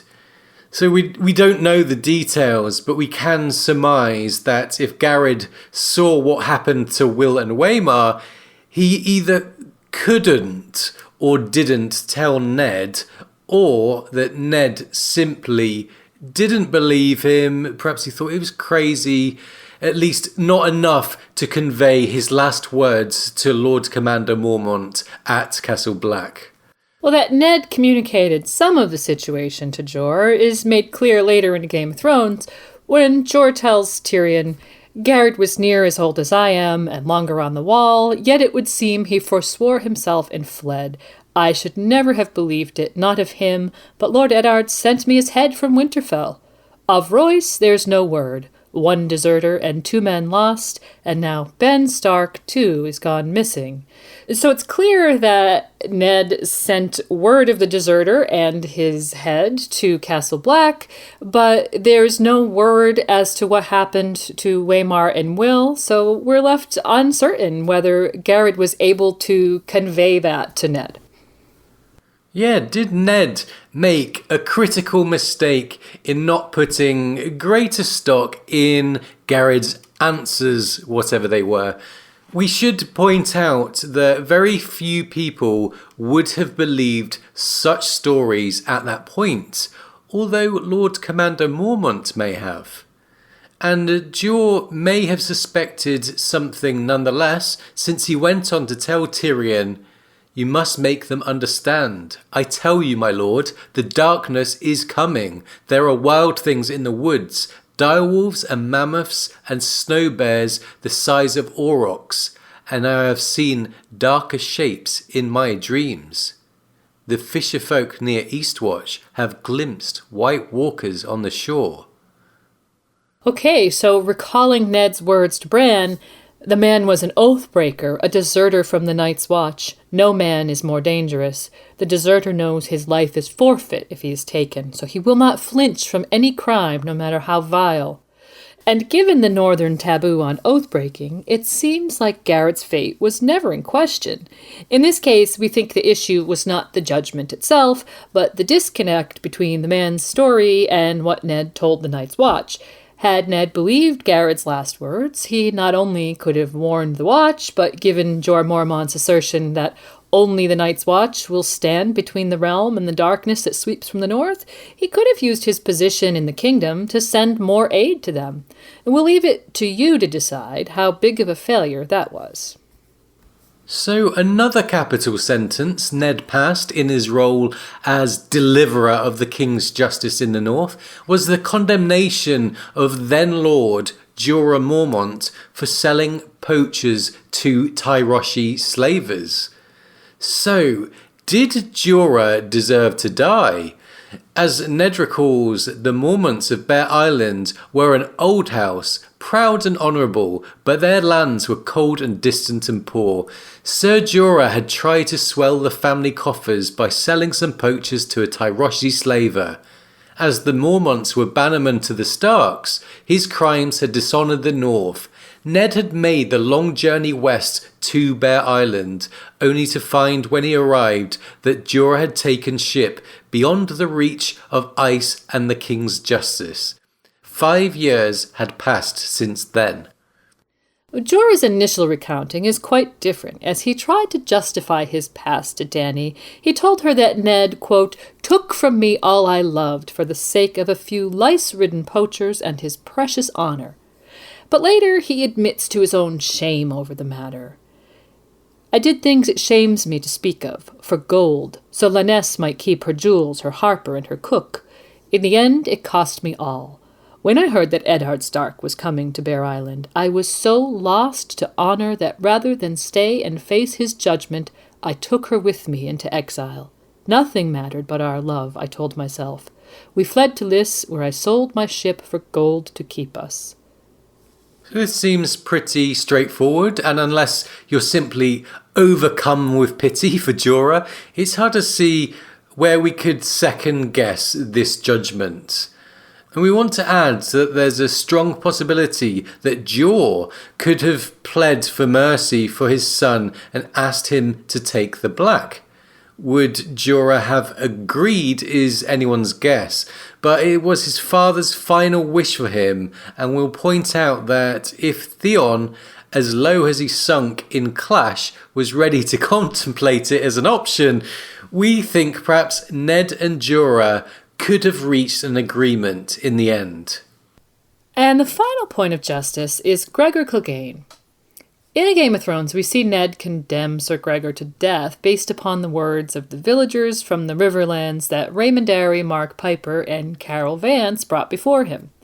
They described the atrocities committed by raiders at Sherrer and elsewhere, and described the leader. He was armoured like the rest, but there was no mistaking him all the same. It was the size of him, my lord. Those who say the giants are all dead never saw this one, I swear. Big as an ox he was, and a voice like stone breaking. And while the conclusion that this was Gregor Clegane seems inescapable, we have to point out that Ned, who famously quarrelled with his king about the deaths of Rhaenys and Aegon Targaryen, and has been reminded of that occasion more than once recently, won't have forgotten Gregor's role in past atrocities. So, as with Garrett, while the verdict Ned passed may not be the issue, but we do wonder if his well-known angst over the murder of children and Gregor's past history played a role in Ned's rush to send justice to hunt the mountain down. Yeah, I mean, given the obvious complication that Sir Gregor is Tywin's man, which Pycelle brought up again and again during that court session, and that Ned was aware that the West was, quote, a tinderbox with armies massing on both sides of the Golden Tooth, we have to wonder what he really hoped to accomplish in sending a force of 100 men to bring the king's justice to Sir Gregor. Did his past emotions color the decision? We'll leave that for you to judge. What's clear upon review is that Ned's decisions in these three seemingly minor cases would have lasting impacts on the narrative, with his brother Benjen missing on a mission to find 2 dead men that Garrett might have been able to tell Ned about, Jorah on the run in Essos ending up serving Daenerys, and the judgment against Gregor Clegane a spark to the conflict between Stark and Lannister, and leading to the formation of the Brotherhood Without Banners in the Riverlands. Okay, so our next point of consideration is the theme of mercy. In the reading we started with, we heard Ned tell Renly, mercy is never a mistake. But in a completely ironic twist, not long after that exchange, Ned met with Cersei in the Godswood of the Red Keep. As we mentioned in the last segment, out of compassion for her children, he decided to warn her that he was going to tell Robert what he knew about her and Jaime. Cersei's typically violent and impulsive response would ultimately lead to Robert and Ned's deaths, and was one of the sparks in the War of the Five Kings. But what of Ned's decision-making? Was his mercy for Cersei a mistake? Well, Varys certainly seems to think it was. He tells Ned, "For 15 years I protected Robert from his enemies, but I could not protect him from his friends. What strange fit of madness led you to tell the Queen that you had learned the truth of Joffrey's birth?" Ned's reply, "The madness of mercy," highlights an interesting moral quandary that George has placed at the center of Ned's arc. Yeah, less than 100 pages after Ned declared that mercy was never a mistake to Renly, he fell into a trap that sometimes feels entirely avoidable. But let's go right to the source and review what George himself said in an interview about this very issue. He said, telling Cersei that he knew to give her time to run so he wouldn't have to kill her children was a mistake. But these are interesting moral issues for people to contemplate. Is mercy a mistake? Ned's mistake was merciful. If he had gone directly to Robert, Joffrey and Tommen and Myrcella would have all been killed, along with Cersei. So we're left with the quandary and the question. Did warning Cersei lead to Robert's death? Again, we have the word of Varys the Spider while Ned lay in the black cells. It was not wine that killed the king, it was your mercy. Now, this could be a clever bit of manipulation on Varys' part, given that it had already been made clear that Cersei plotted Robert's death for some time, at least going back to the tourney of the hand, and, as we suggested in our Tywin episode, possibly even much further. Was Varys feeding Ned's guilt in order to get him to agree to his plan, which, as we know, had everything to do with the Aegon plotting? On the other hand, if you believe Varys, that in revealing his hand to Cersei, Ned's mercy killed Robert, and if you'd blame Ned's death on Robert dragging him to King's Landing in the first place, you get an inverse situation where the two friends inadvertently caused each other's deaths. And there's actually some symbolism to support that. And remembering that the direwolf from the first Bran POV was killed by a stag, and that the White Hart, or stag, that Robert was originally hunting in the Kingswood was killed by a wolf, leading to Robert's drunken insistence on hunting the boar that eventually killed him. If you believe in omens, there's a pair of chilling ones right there. So, Robert's death aside, the question of Ned's mercy comes down to the value you place upon the lives of innocent children. This is a fairly common thread in Ned's arc, to say the least, and one that we're definitely not through with yet. While it's been a factor in a couple of the examples we've considered so far, things are about to ramp up in that regard. We're about to look at aspects of Ned's arc that are almost exclusively about protecting the lives of children. And the next theme we'll explore is fraud, which we can look at through the lens of two situations, one very large and one less so, but still important to the course of the story.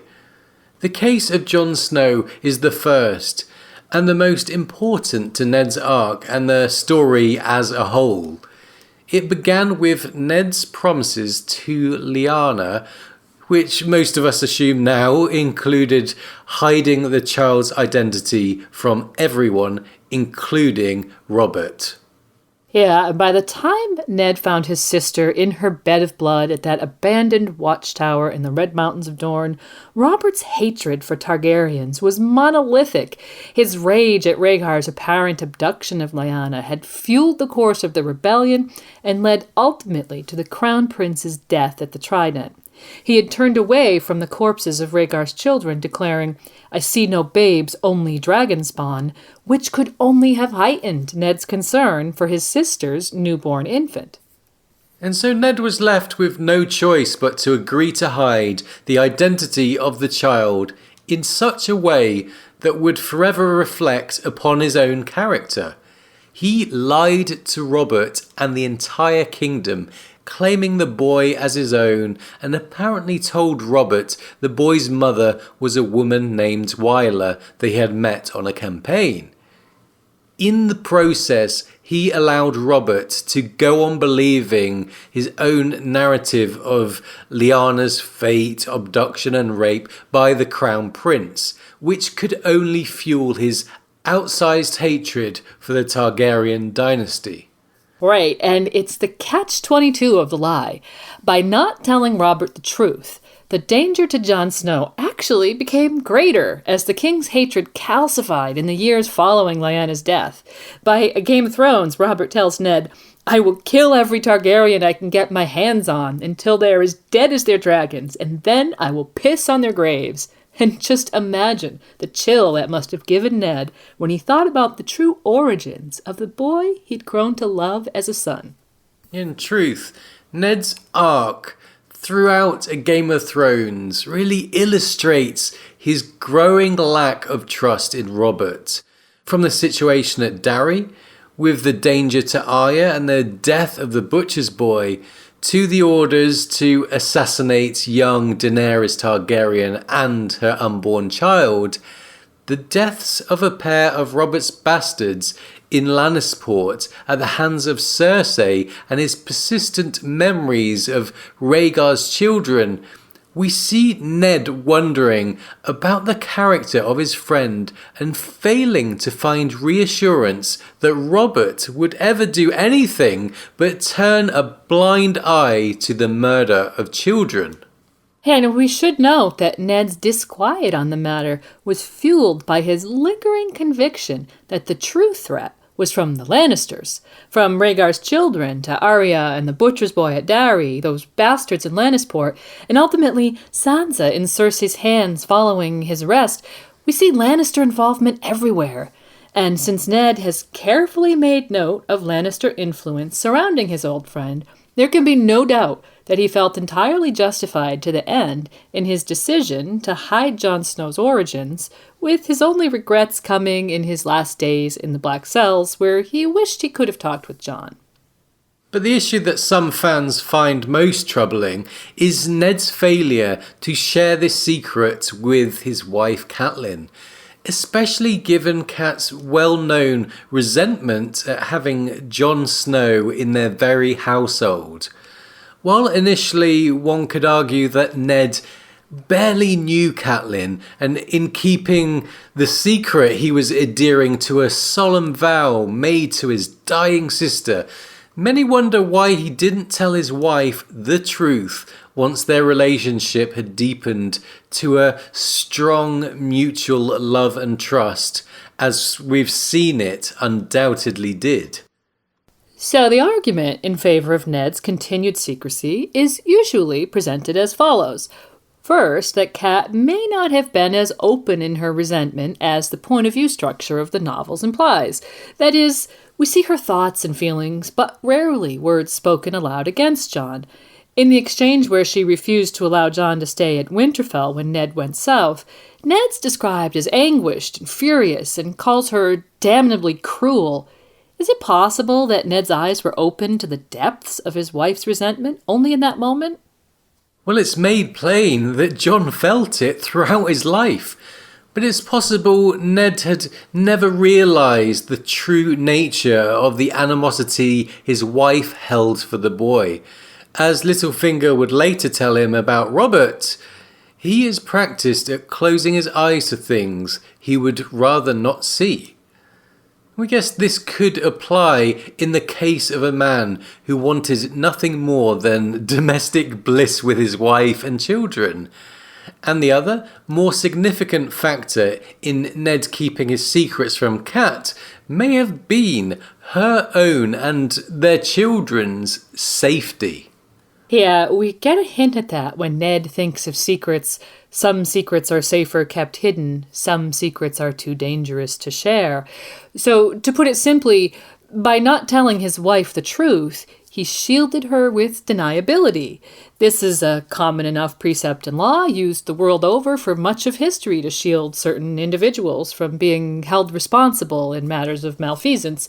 So while some would argue that Ned did Catelyn and Jon both a great wrong by hiding the truth from them, there's a strong case to be made that he thought he was protecting them in doing so. And of course, because of the abrupt and unforeseen end to Ned's life, we'll never know what he planned to do in the future. As Cat thinks in A Clash of Kings, Ned was gone now, and his loves and his secrets had all died with him. Okay, and on a much smaller scale perhaps, we see Ned perform another act of fraud in A Game of Thrones as his friend Robert lay dying. Robert is dictating his will to Ned, whom he names regent for his son Joffrey. Ned simply cannot bring himself to tell this mortally wounded friend the truth. Quote, "Joffrey is not your son," he wanted to say, but the words would not come. The agony was written too plainly across Robert's face. He could not hurt him any more.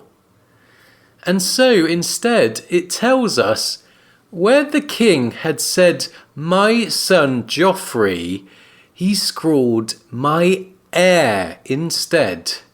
The deceit made him feel soiled. The lies we tell for love, he thought. May the gods forgive me.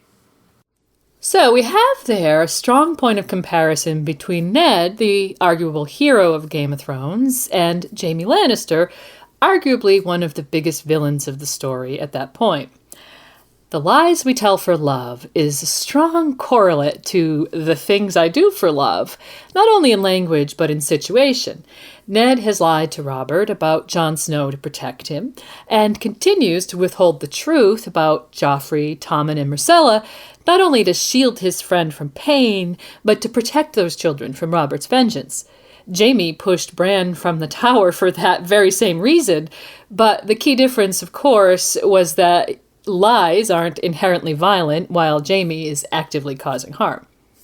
Well, from Ned's own POV, we see his nagging sense of doubt when faced with Cersei's defiance of the violence against Bran. Quote, Ned's thought, if it came to that, the life of some child I did not know against Robb and Sansa and Arya and Bran and Rickon, what would I do? Even more so, what would Catelyn do if it were Jon's life against the children of her body? He did not know. He prayed he never would. So, Ned has charted a course where he hopes his policy of protecting children from violence will never be at odds with his need to protect his own family. But in the case of Robert's will, it could be that he's sailing a bit too close to the wind. While the change to "my heir" was a deceit designed to leave a loophole for Stannis to take the throne in the wake of Robert's death, we wonder how far Ned would have, or even could have, gone to protect Cersei's children if that had happened. In A Clash of Kings, with King's Landing under siege and Stannis' victory appearing imminent, the Lannisters seemed to fear that he would execute Cersei and her children. Could a living Ned Stark have prevented that from happening? Yet another moral conundrum to consider. All we can say is that, as it turned out, Ned's attempt at sidestepping the issue in the moment of Robert's death was actually nullified by the Lannisters' quick actions in seizing power, arresting Ned and destroying those documents Robert had left behind. Which leads us to our final theme for this segment. Treason. Okay, so we know that Ned confessed to treason on the steps of the Great Sept of Baelor. Here are his own words. I am Eddard Stark, Lord of Winterfell and Hand of the King, and I come before you to confess my treason in the sight of gods and men. I betrayed the faith of my king and the trust of my friend Robert. I swore to defend and protect his children, yet before his blood was cold, I plotted to depose and murder his son and seize the throne for myself. Let the High Septon and Baelor the Beloved and the Seven bear witness to the truth of what I say. Joffrey Baratheon is the one true heir to the Iron Throne, and by the grace of all the gods, Lord of the Seven Kingdom and protector of the realm. So, a shocking confession there, which the reader knows to be a tissue of complete lies. We know the origin of those lies from Ned's interview with Varys in the Black Cells and Cersei's own recollection in Dance. Varys and Littlefinger had worked out the terms, and Ned Stark had swallowed his precious honour and confessed his treason to save his daughter's empty little head. So, as we've mentioned, Ned sacrificed his own honour to save his daughter's life, a decision which was really in keeping with other choices he made regarding children, if not with the common perception of his honour. Now, the interesting question is whether Ned actually did commit treason. And technically, since Joffrey was the recognized and acknowledged heir of Robert Baratheon, it seems clear that in writing a letter to Stannis, asking him to sail to King's Landing and take the crown, he actually did. And Ned's own thoughts prove that he was well aware of the precipice he was balanced upon. Men would whisper afterward that Eddard Stark had betrayed his king's friendship and disinherited his sons. He could only hope that the gods would know better.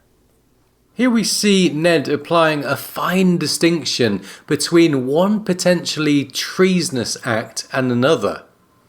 As Robert lay dying, Renly urged Ned to act, to seize Cersei's children as insurance for the inevitable moment of Robert's death and the disputed succession.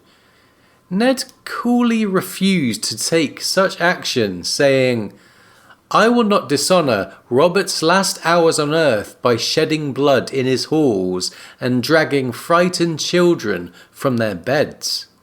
And yet we know that the expectation of Stannis' ascension was one of violence towards those very children. Varys spelt it out for Ned in the Black Cells, and significantly, Ned seemed to agree and to stubbornly insist upon the rightness of his decision. Here's part of their exchange. "So here is Cersei's nightmare. While her father and brother spend their power battling Starks and Tullys, Lord Stannis will land, proclaim himself king, and lop off her son's curly blonde head." Ned's reply? "Stannis Baratheon is Robert's true heir. The throne is his by rights. I would welcome his ascent." So, in spite of the reasons he gave Renly, Ned ultimately chose what he perceived to be the right and honourable path over the lives of Cersei's children. Having given ample warning to Cersei, he assumed that he could take action, backed by the gold cloaks Littlefinger had promised to procure for him, hand over the crown to Stannis, and then return to Winterfell safely with his daughters to resume his peaceful life there. Unfortunately, and as we know, trusting Littlefinger was a tragic mistake for Ned. Yes, it was. And perhaps Ned found himself caught up in the same calculus Jaime and Cersei had been in when Jaime pushed Bran from that tower window, the life of another child versus the lives of his own. Was Stannis the only way Ned could see of extricating himself and his children from this deadly game he'd been swept into? Should Ned have swallowed his pride and allied with the Lannisters, as Varys suggested, or perhaps seized Cersei's children and allied with Renly? At that point, Renly wasn't talking openly of claiming the throne for himself, so his offer of advice and 100 swords to help Ned protect his position might not have been in conflict with Ned's plan to summon Stannis. We see Ned's doubts with frightening prescience in his POV when he thinks, "When you play the Game of Thrones, you win or you die," Cersei Lannister had told him in the Godswood. He found himself wondering if he had done the right thing by refusing Lord Renly's offer. He had no taste for these intrigues, and there was no honour in threatening children. And yet, if Cersei elected to fight rather than flee, he might well have need of Renly's 100 swords, and more besides. On the other hand, Ned had been involved in rebellion before, and knew the costs well enough to wish to avoid another bloody interregnum. He no doubt still had hope that Cersei would choose to safeguard her children as he himself would do and flee, and that Stannis could achieve a relatively peaceful transfer of power. As with Littlefinger, Ned's major mistake seems to have been in underestimating his opponents, or at least in judging them based upon his own value system. Yeah, Ned was definitely like a fish out of water when he came down to the south. So we're left with the inescapable conclusion that much of Ned's arc is about protecting children, and the moral quandaries inherent in war and politics as they affect the next generation. As we mentioned in the last segment, in A Game of Thrones, Maester Aemon asks Jon if Ned would sacrifice his honour for the ones he loves. "Tell me, Jon, if the day should ever come when your Lord Father must needs choose between honour on the one hand and those he loves on the other, what would he do?" And Jon had replied, he would do whatever was right, no matter what. We'll leave it to you listeners to decide if Jon called it or not, and what the fine distinctions of what is right might be. And we'll continue with a look at the politics of King's Landing and its effects on innocence leading up to Ned's death in our next segment. But first, here's a word from today's sponsors. This episode of Radio Westeros is brought to you by Winterfell Life, offering you quality life insurance to support your loved ones in the unlikely event of your untimely death. We at Winterfell Life guarantee all benefits, even in cases of execution or murder. Should you or your spouse, or both, suddenly be taken from your children in the prime of your lives, our agents will find your beneficiaries and pay the benefit no matter where they are, in hiding in a mountain fortress, undercover across the narrow sea, underground in the far north, or on an island populated with vicious cannibals. We'll even make sure your bastard child gets his fair share, as long as he doesn't get himself stabbed like his true-born brother. We cover every unlikely scenario imaginable, and at Winterfell Life, we know you'll need it, for winter is coming, and it will be a winter such as this world has never seen. Winterfell Life, because bad things happen to good families. Okay, now let's talk about some of the politicking in King's Landing. At the start of game, Ned receives word that his foster father and Hand of the King, Jon Arryn, has died, and King Robert is on his way to Winterfell for a reunion 9 years in the making. The two men, who were fostered together at the Eyrie, had last seen each other during Greyjoy's rebellion, after which Ned had taken Balon Greyjoy's son as ward and returned to Winterfell to raise his family and rule the north. And when Robert arrives, Ned finds his friend physically much changed in those years. He's gained over 8 stone and appears tired and unfit. When they descend into the crypts so that Robert can pay his respects to Lyanna, Robert eventually gets to the point of his long journey north. After speaking of Jon Arryn's death, Robert informs Ned he would make him his new hand. Ned's reaction gives us our first insight into the office and how he feels about the offer. The offer did not surprise him. What other reason could Robert have had for coming so far? The Hand of the King was the second most powerful man in the 7 kingdoms. He spoke with the king's voice, commanded the king's armies, drafted the king's laws. At times he even sat upon the Iron Throne to dispense king's justice when the king was absent or sick or otherwise indisposed. Robert was offering him a responsibility as large as the realm itself. It was the last thing in the world he wanted. Well, Ned asks leave to consider the offer and talk to Catelyn, and over the next few chapters, Ned's internal monologue and words with his wife tell us much about his reservations. As we mentioned in the first segment, House Stark had remained politically isolated from the 7 kingdoms for much of its history since the Targaryen conquest. Except for briefly during the Dance of the Dragons and its aftermath, and in Lord Rickard's lifetime, Stark involvement in southern politics had been rather limited and, with the exception of Lord Cregan, deadly.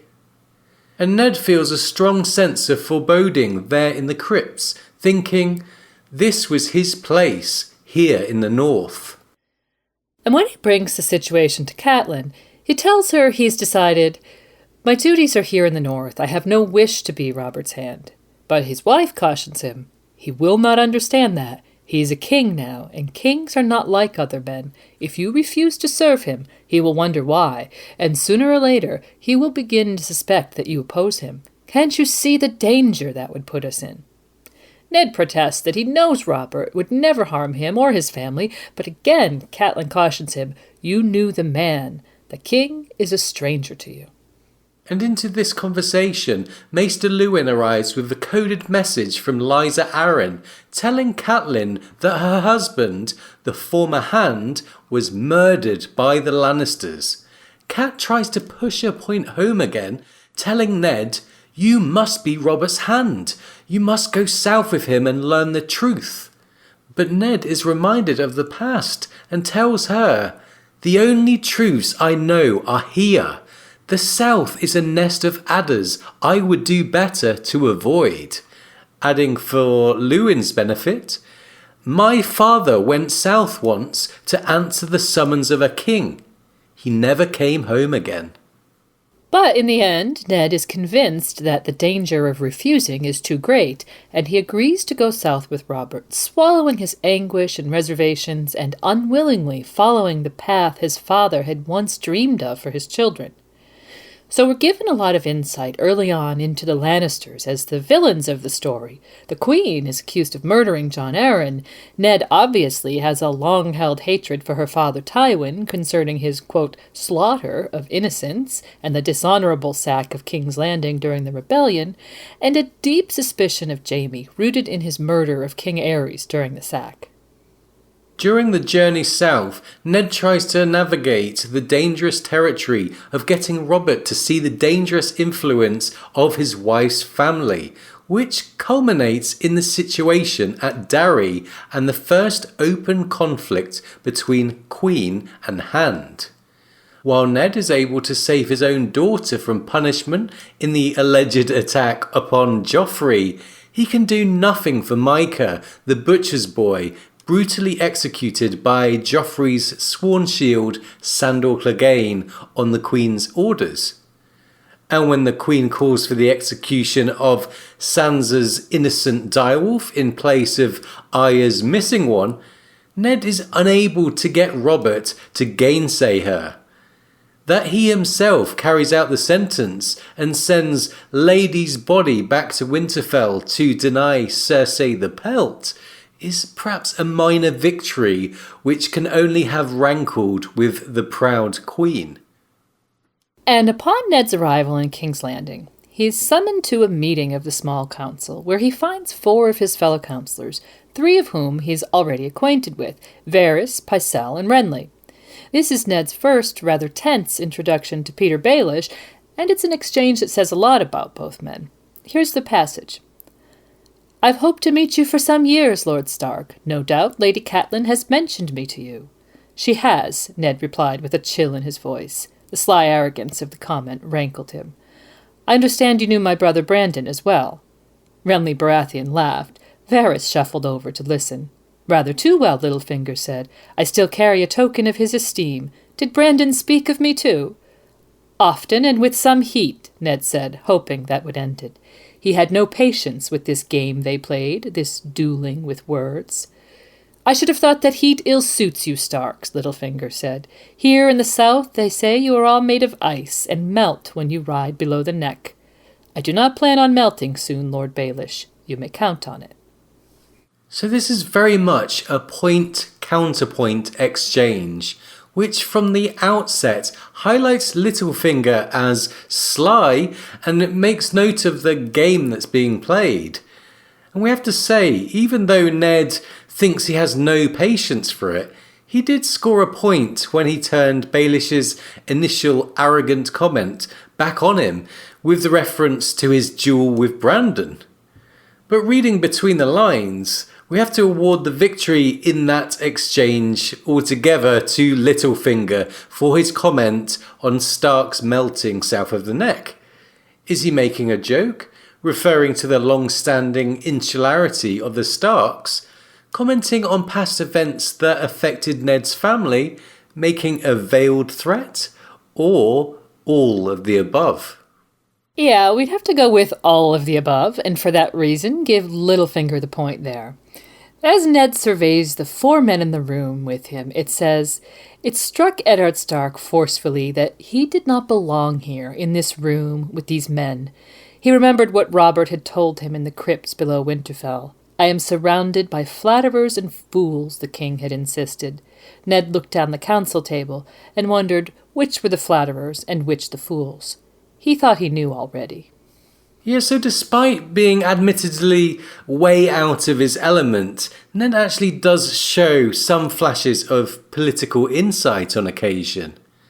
And as Ned settles into the task of ruling in Robert's name, he's increasingly disturbed by the power the Queen's family wields in the capital, by Robert's disinterest in the state of the realm, and by his own incompatibility with the game they played. The only matter the king seems to take any interest in is the fate of Daenerys Targaryen, and the two really quarrel over that. Ned makes it very clear that he will have no part in the murder of children, and then he resigns his post. He says, "I will not be part of murder, Robert. Do as you will, but do not ask me to fix my seal to it." Well, in the meantime, Ned had been investigating the cause of Jon Arryn's death. He questioned Pycelle and as many of the former Hand's household as he could locate, aided in this by none other than Littlefinger. Pycelle assured Ned that Arryn's death was natural and gave him the book Jon Arryn was reading before he died, quote, "a ponderous tome by Grand Maester Melion on the lineages of the great houses." He also assured Ned that the Queen was on a visit to Casterly Rock when Lord Arryn died. At the time of his resignation, Ned seemed no closer to finding the truth of Jon Arryn's death, though he was troubled by a connection between the former Hand and the king's brother Stannis, who departed King's Landing not long after Robert set out for the north. He had discovered Gendry in Tobo Mott's forge, and a tale that Arryn and Stannis visited a brothel together as well as the forge, but he couldn't make heads nor tails of it. So enter Littlefinger, who had been so helpful in finding Lord Arryn's former servants, with an offer to bring Ned to the very brothel. And this is where Ned met baby Barra and her mother and had those visceral memories of his sister and Rhaegar Targaryen we discussed earlier. As he made his way back to the Red Keep, he was ambushed by Jaime Lannister on account of Catelyn's seizure of Tyrion in the Riverlands, and Ned suffered a broken leg while Jory Cassell and 2 others from his guard were killed. In the aftermath, Robert reinstated him as Hand and decided to go hunting. It's clear that relations between the king and the queen were strained to a breaking point, while Cersei had become openly combative towards Ned. Yeah, we can almost feel the web of fate tightening around these characters as Stark and Lannister are now really at each other's throats, and open hostilities between the two seem imminent, as Arya overheard Varys telling Illyrio. Jaime returned to the Westerlands to raise an army, and the Tullys were calling their banners. Ned sent Beric Dondarrion and company to bring Gregor Clegane to justice and prepared his daughters for their imminent departure from King's Landing.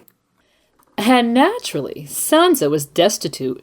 She still thought that she was to marry Joffrey and couldn't understand this change in plans. As she tearfully pleaded her case, she commented that Joffrey was a lion. Arya reminded her that he's not, he's a stag. Sansa's retort, "He is not, he's not the least bit like that old drunken king," was the nudge Ned finally needed to understand all the clues he'd been shown. The book, the bastards, the apparent alliance between Arryn and Stannis. And Ned knew that there were very few people in the city that he could trust, but his own personal code of mercy and justice spurred him onwards. He recalled Rhaegar's children again, and knowing that Robert could never forgive Cersei's treason, thought he, quote, "could not let that happen again. The realm could not withstand a second Mad King, another dance of blood and vengeance. He must find some way to save the children." And so Ned made a fateful decision that he would warn Cersei that honour compelled him to inform the king of what he knew. And Cersei, of course, was singularly unmoved by Ned's mercy, telling him, "When you play the Game of Thrones, you win or you die." And we've already discussed the outcome of that meeting in the Godswood, Cersei's proud refusal to flee and the escalation of her plan to rid herself of Robert, Ned's arrest and the danger to Sansa.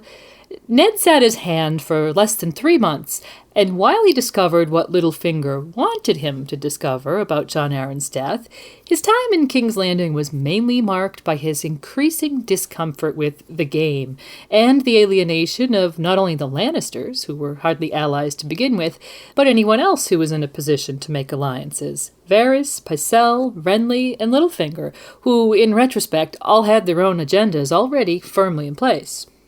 Yeah, they did, and after Ned's arrest, Varys visited him in the Black Cells, as we've mentioned, and cautioned him that the Queen holds Sansa. He reminded Ned of Rhaenys, killed by Lannister guardsmen, and posed Ned a question. The High Septon once told me that as we sin, so do we suffer. If that's true, Lord Eddard, tell me, why is it always the innocents who suffer most? When you High Lords play your Game of Thrones, ponder it, if you would, while you wait upon the Queen.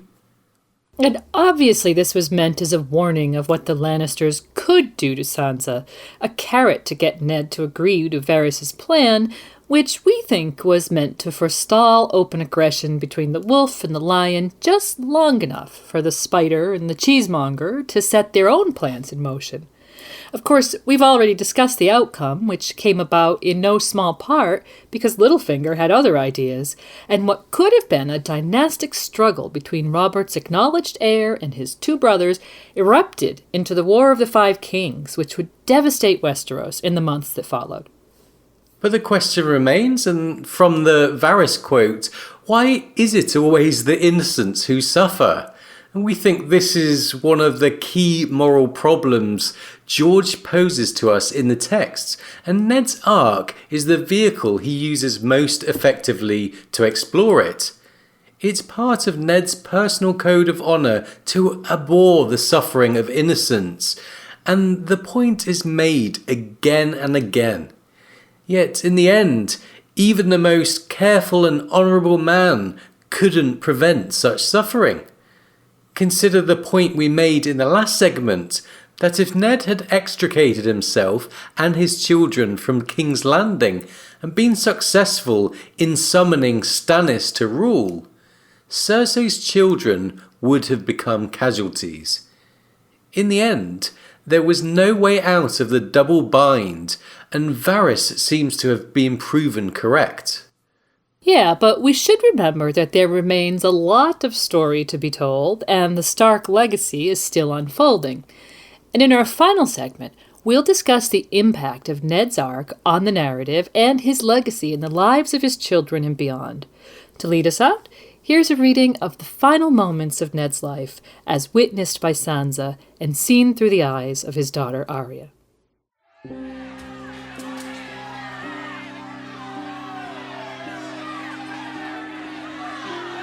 The High Septon knelt before Joffrey and his mother.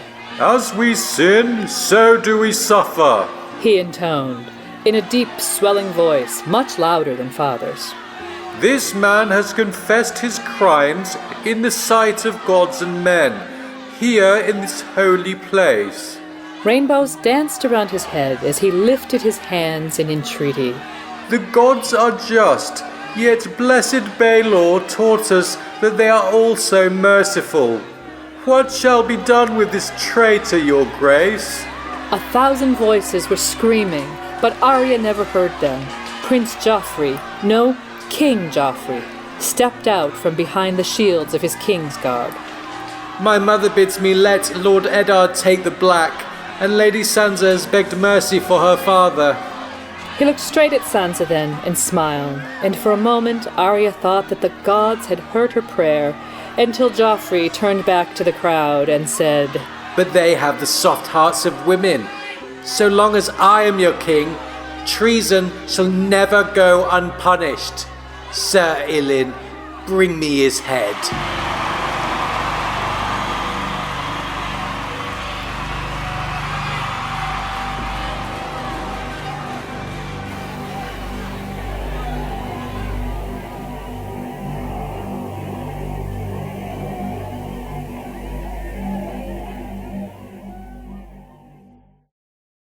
So we're led to believe, throughout A Game of Thrones, that Ned Stark is the main character of the story.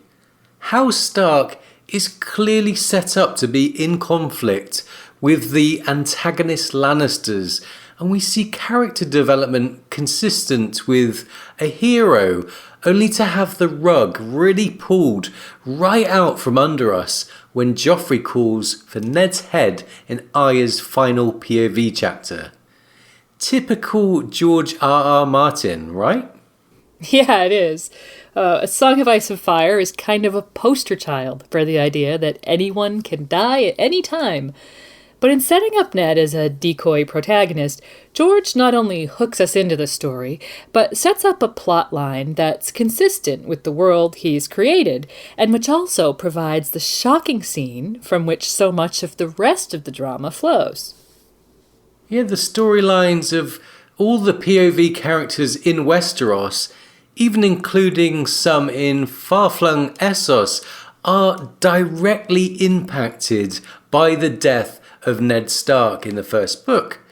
Consider the War of the Five Kings, the tribulations of Arya and Sansa, Theon's betrayal and Bran's flight to the very far north, Jon's character development and the Red Wedding, Joffrey's death, and Cersei's march from proud queen to, dare we say, madness, Jaime's capture, maiming and ultimate redemption arc, the acceleration and redirection of the plotting surrounding Aegon.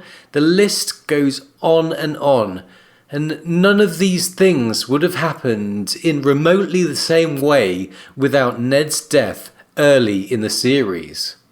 Well, as the first book in the series, Game of Thrones is supposed to ground us in the storyline and arcs of the main characters, but with the sudden death of the character who appeared to be the classic good guy hero, we're put on notice that something very different is going on with this story. And obviously none of us are strangers to that fact or to the continued succession of gut-wrenching deaths that we're subjected to as the novels progress. Yeah, I remember a few years ago now, someone who I had recommended A Song of Ice and Fire to asked me, does anything good ever happen? And honestly, on a plot detail level, the examples seemed few and far between. But on a kind of meta level, I think it could be a different answer. And the continued influence or legacy of Ned Stark could be a prime example of that. Okay, so from a purely meta standpoint, there's the fact that most readers continue to cheer for House Stark against all odds, due in no small part to Ned's Game of Thrones arc. And beyond that, through analysis of the story, we can perceive not only a persistent loyalty to Ned and House Stark, but also a gradual upswing in their fortunes.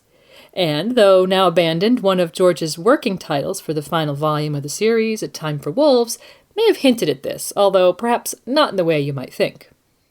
Right, at first glance, that seems like it might indicate some kind of happy or triumphant ending for our heroes, the Starks. But in light of this quote we've used a couple of times today, let me tell you something about wolves, child. When the snows fall and the white winds blow, the lone wolf dies, but the pack survives. Summer is the time for squabbles. In winter, we must protect one another, keep each other warm, share our strengths. So we think it's possible that with winter having arrived, Ned's words to Arya about pack dynamics may turn out to be somewhat predictive of upcoming installments. In other words, winter is a time for the wolf pack to survive. And throughout the books and sample chapters we've received to date, there does seem to be this subtle upswing that we mentioned, and as hinted by the phrase, the pack survives. Well, we mentioned how Ned's parenting style fostered this pack dynamic among his children, who we don't see being engaged in any long-term conflict, such as we see with the dramatically contrasting Lannister siblings, who all seem to want to kill each other. And sure enough, we have strong hints that Arya, Jon, Sansa, and Bran are all poised to come into their own in the Winds of Winter and beyond. And they continue to think of one another with the longing for family that only exile and separation can bring about. Okay, and what about the rest of the characters?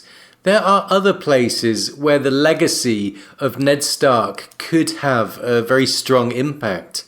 Take Stannis, currently snowed in at an icy crofters village not far from Winterfell, contemplating retaking the ancestral Stark home from the hated Boltons with an army comprised in part of Northerners who are very, very strongly motivated by their loyalty to Ned and Ned's girl. And if we take into account the possibility that there are people within Winterfell plotting against the Boltons, Ned's legacy of loyal bannermen stands as the major rallying point for resistance against the Boltons. And let's not forget that Skagos, where Rickon apparently ended up, is still a relatively unknown quantity. It remains to be seen if the Skagosi are outliers to northern culture or if they're bound by a similar code. To see if the Skagosi are loyal to the Starks would be a further indicator of the reach of Ned's legacy, and something we're looking forward to finding out about in the Winds of Winter. Well, what's unique about the political situation in the north is that a relatively unified population working against a common foe, the Boltons, could be the single factor working in favour of Westeros as the others gather strength beyond the wall. With the south in complete political disarray, the initial burden of any invasion from the north will be taken by a people whose only hope lies in presenting a very strong unified front, a truth that Stannis Baratheon seems to grasp due to his reliance on Melisandre's admittedly unreliable predictive flame readings and so on. And while Ned's legacy doesn't appear to have any direct bearing on further flung places like Dorne and Slaver's Bay and even King's Landing at this point, we shouldn't forget the points we started with, that the initial course of Ned's arc and his death had an undeniable impact on some of those plot arcs, at least in terms of sparking events that caused other events and so on. And of course, Ned's children continue to impact other regions, such as Sansa in the Vale, and Arya in Braavos, and Brienne's quest for Sansa in the Riverlands, which had intersected with Jaime's arc when we last saw them. In fact, we can't deny that whatever happens in the Riverlands next is going to be 100% influenced by Ned's fate and the fate of his family. And finally, what might be the single most important aspect of Ned's legacy is the case of Jon Snow. Jon is expected to be very important to the endgame of A Song of Ice and Fire, and is widely accepted by the fandom as a Targaryen in hiding. When Jon discovers the secret of his background, we expect no small amount of cognitive dissonance within him. He's identified so strongly as the son of Ned Stark and clearly absorbed much of Ned's lessons and personality on his journey to becoming the leader he is. While ultimately we think Ned is Jon's father, no matter who sired him, and that Jon could discover that wisdom within himself, there should be some interesting internal struggles around that point. And if Jon is the prince that was promised, then Ned's legacy on the end game is profound, because it could turn out that he, the decoy protagonist, actually is the hero of the story, in a way. The man who sacrificed his own honor for the life of a child, who raised that child as his own while lying to everyone in his life about the boy's origins, could ultimately be the man who saved the savior, which would almost be in keeping with the expectations so many readers might have had for Ned Stark in those foundational chapters of Game of Thrones. And when you think about it, those chapters showed us a heroic man who left his comfort zone, his place, in order to do the most good for his family, his friend Robert, and for the realm. Just as he had done with Jon Snow all those years before, Ned didn't shy away from sacrifice to do the right thing, no matter what, as Jon assured Maester Aemon he would back in A Game of Thrones. As he lay in the black cells, Ned remembered Cersei telling him in the Godswood, "When you play the Game of Thrones, you win or you die." The memory had filled him with grief and rage, but we think that in the end, while Ned may not have won the Game of Thrones, he perhaps won other, grander victories elsewhere. Yeah, the price he paid was very high indeed, the ultimate price in fact. But he preserved the life of Jon Snow, which Westeros may have cause to thank him for, and his surviving children are poised to face winter and perhaps be united, whether physically or not, at least in terms of facing a common danger from the others, something that we can't say of the Lannisters, who, as we pointed out, really all want to kill each other at this stage. Right. And so, while Ned's foreboding at leaving Winterfell may have been well placed, now that winter has come, we can make a case that his arc wasn't in vain. He protected young innocents and his family at all costs, which was in keeping with the northern code of valuing the next generation in the face of a long, hard winter. Robert once told Ned, "You never could lie for love nor honor," but Ned proved him wrong in the end. During his life, he lied for honor and for love, and he found himself in moral dilemmas with his heart firmly in conflict with itself. Yet, despite the greyness of his arc, Ned can ultimately be remembered as a heroic figure trying to do the right thing in a very complicated world. And through his legacy, we expect to see his influence still resonating into the winds of winter and beyond. For a moment, Eddard Stark was filled with a terrible sense of foreboding.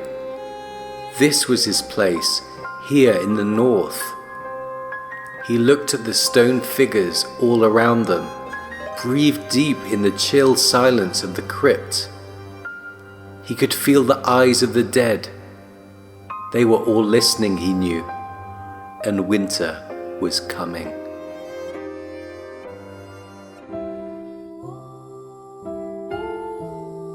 Thanks so much for joining us. We hope you've enjoyed our look at Ned Stark. Up next, we'll have an episode all about Robert Baratheon and Robert's Rebellion, so we hope you'll come back for that. Now, as usual, it's time to give credit where credit is due. Thanks, as always, to George R.R. Martin for A Song of Ice and Fire and all the food for thought, and to Kevin MacLeod for allowing us to use elements of his music in our production.